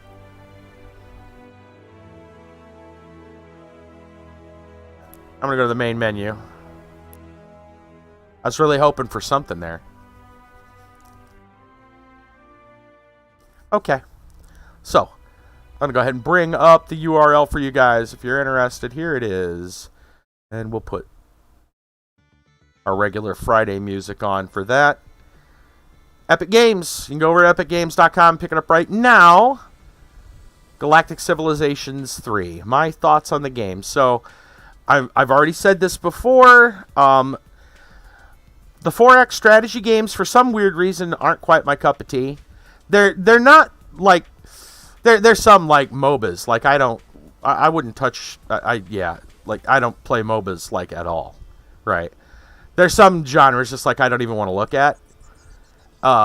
This isn't that, right? But not my favorite by any means. So take what I have to say with that in mind. I'm not really well versed in them. It's been forever since I've played a lot of those old ones. The really old, strategy. Oh, goodness. Well, the old Microsoft ones. What were those? I want to say Age of Empires. Is that it? I don't remember anymore. It's been so long. My brain is fried at this point. I don't remember. The old stuff. And it's been forever since I really played these type of games. I don't play these that often. That said, comparisons can be made with at least what little experience I have. And I guess the comparison I'd have to make most readily would be to Civilization 6. I know that there's other ones out there. Brassel mentioned Master of Orion, I believe it was. There's other ones, obviously, that are a little more closer because of the nature, the genre, or I should say the sci-fi aspect. I haven't played those, so I can't really comment. For me, Civ 6 would be the most recent thing that I played for a Friday to compare it to. And I gotta say, this is, overall, if you're into these types of games, I think you're going to be kind of okay with Civ. Galactic Civ Retribution, Galactic Civ 3, whatever you want to call it. Galactic Civ 3. It's fine. I complained about this a million times during the stream and just wrapping it up and saying, why does this tutorial even exist? There's literally a button on the screen for the tutorial. We played it, and the writing just, like, we complained about other games not having tutorials. Crying Sons, only 2 weeks ago. There was, the complaint that, they didn't really, you get thrown into a thing, and you don't know how it goes at all. But we were taught more while playing Crying Sons, even though it's a different style of game. That's more of like a roguelike, still sci-fi space theme. But still, we were taught more while playing a roguelike than the actual tutorial for a civilization game. A civ building, right? A roguelike usually has far less things to learn than, say, a grand strategy game. So I find it really, really odd. The tutorial in this game is really lacking. The new player experience, and now that's to be said about a lot of grand strategy games. I get that, but again, you take Civ 6 and you say if I remember, there were over a dozen chapters to the tutorial in Civ 6. It doesn't teach you everything. In fact, it kind of just glosses over certain things.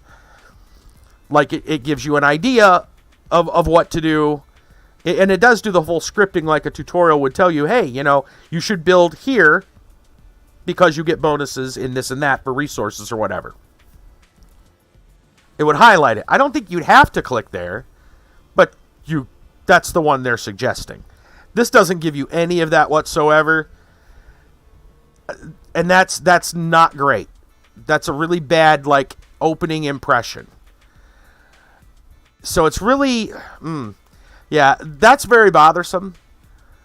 If you already understand how these games function, then you're probably fine. But the new player experience is really not good.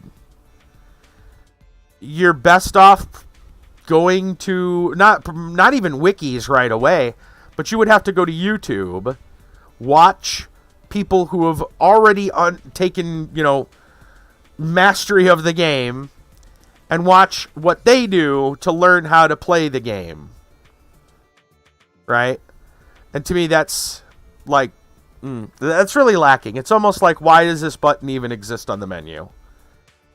So, that's, and sadly, because it did take a while to learn everything, hunt and peck, and understand what we were doing, we spent 3+ hours playing the tutorial. I want to, just the frustration of that. In some games, you can skip the tutorial and still kind of get an idea. With Grand Strategy, anything that elaborate, you kind of want to know what you're doing. So, will it be Adventure Quest 3D tomorrow? I don't know. Let me get back to you in just a minute. Let me finish talking about this. Other things. Let's talk about other things. Other than that. Gameplay mechanics-wise, I think, is pretty much on par with a lot of your other Civ Grand Strategy games. There were some features that were kind of neat. I liked how you could use your scout ship, or you could basically automate your scout ship and make it so that it kind of did its thing. You didn't have to micromanage every little anomaly to go investigate. It just kind of went out and did its thing. That could, so that's kind of cool. Thank you for the follow, Bear Defiler. Very much appreciate that.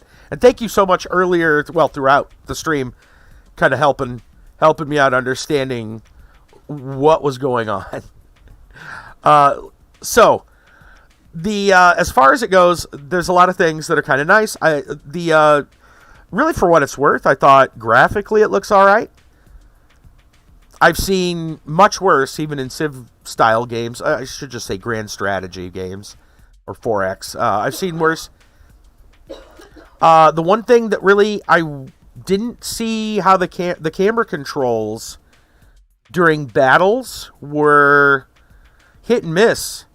Early on, I was able to at least move the camera around where I wanted to, and then after a while, I couldn't even go just one direction. I don't know if that was a bug in the camera, in the game, or what, but like I could only move, I think it was left.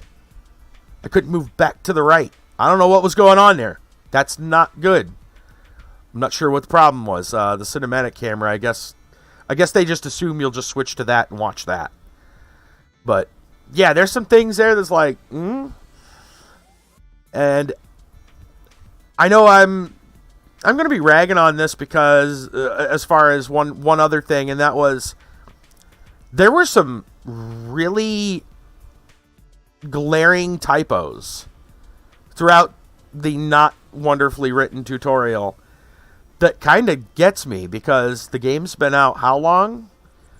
And there were literal, not pluralizing things. And I normally don't rag on that, especially for little indie games.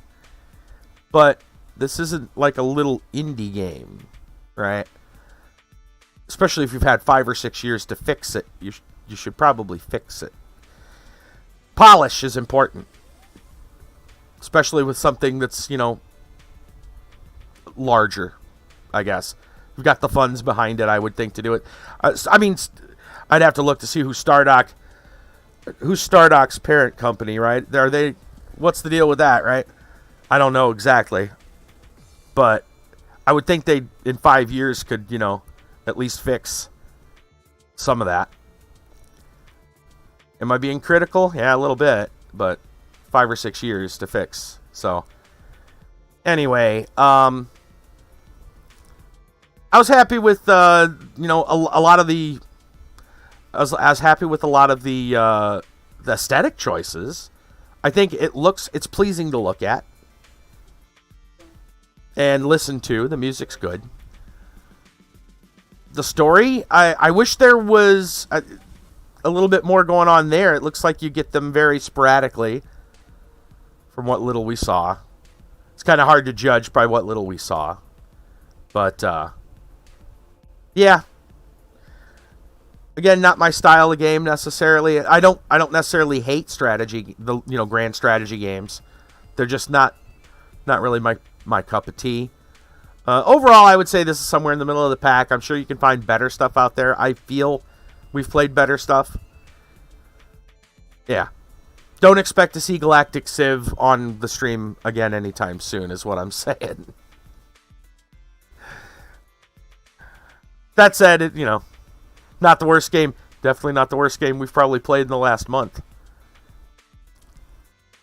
Anyway, that's going to be it. I know we want to talk about some other things real quick here. Let's, so, AQ3D.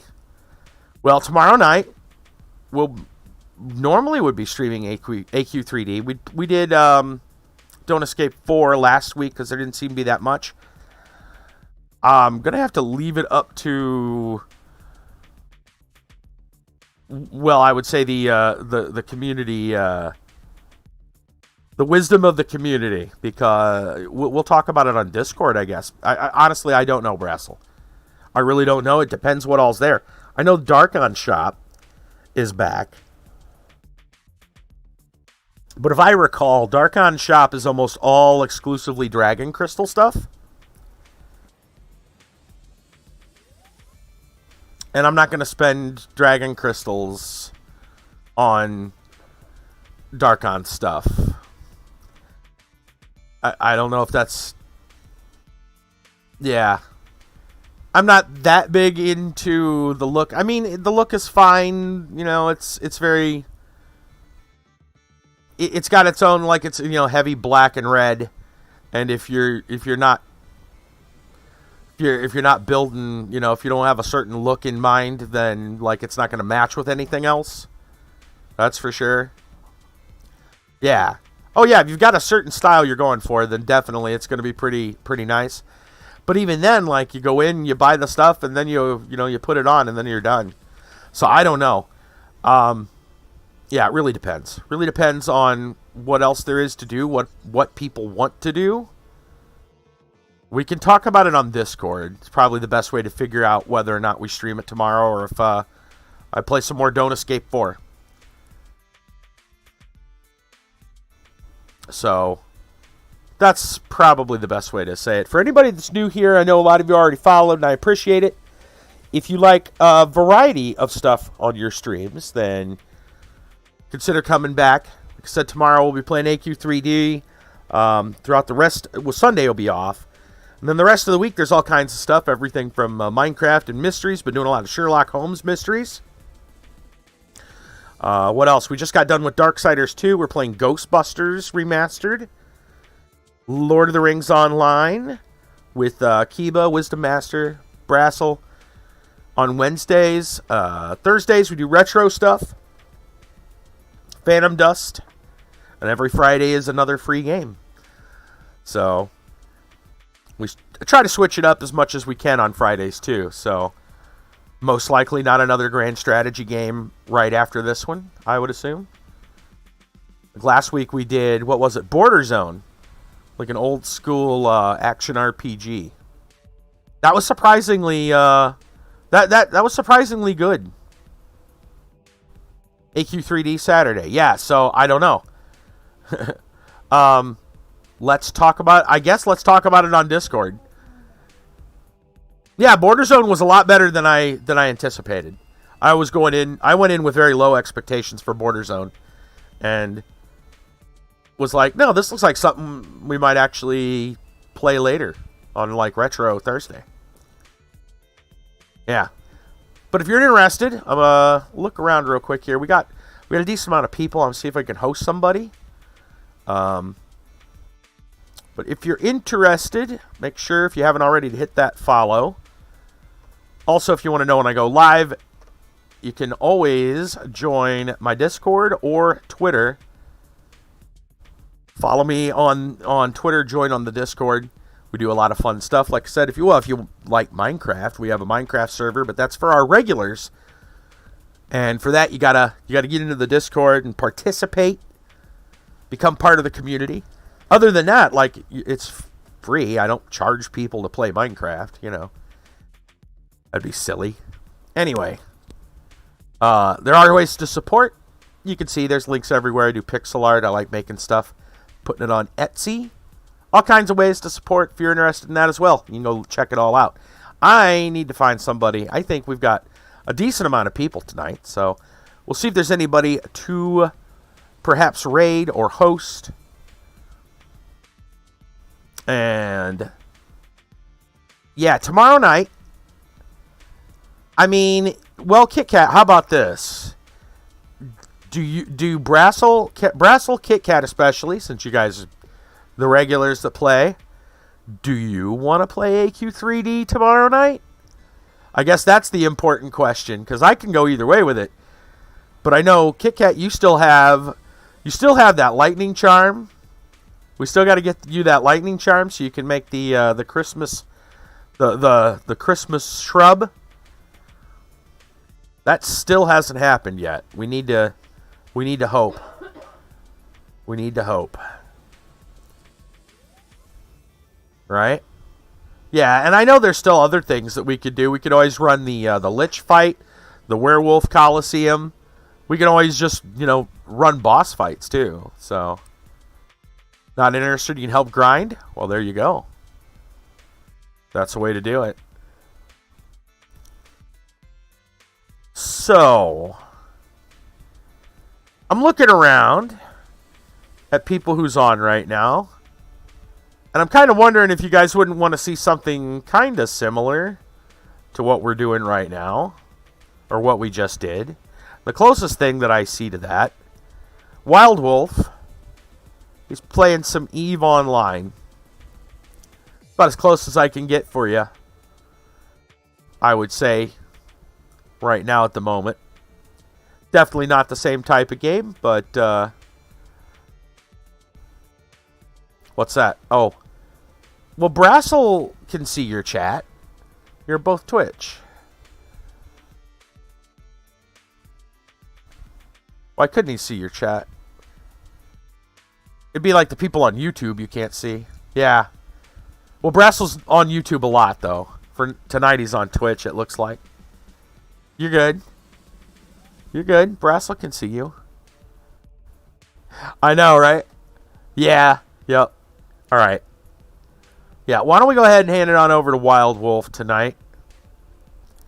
Wild Wolf 8345 playing some EVE Online. He's a good dude. There's some stuff we wanted to do together. There's a couple of games that we wanted to play. So, maybe we'll be able to hook up with him and get that straightened out. But for now, that's about it. We'll see you all tomorrow night. Looks like we're playing AQ3D tomorrow night. Since we got people that want to play together, we'll play together. So I'll see y'all then. Stay tuned. We'll just give it a good old host to Wild Wolf. Wild Wolf coming in with the EVE Online. We'll see you guys tomorrow night. Take it easy, everybody.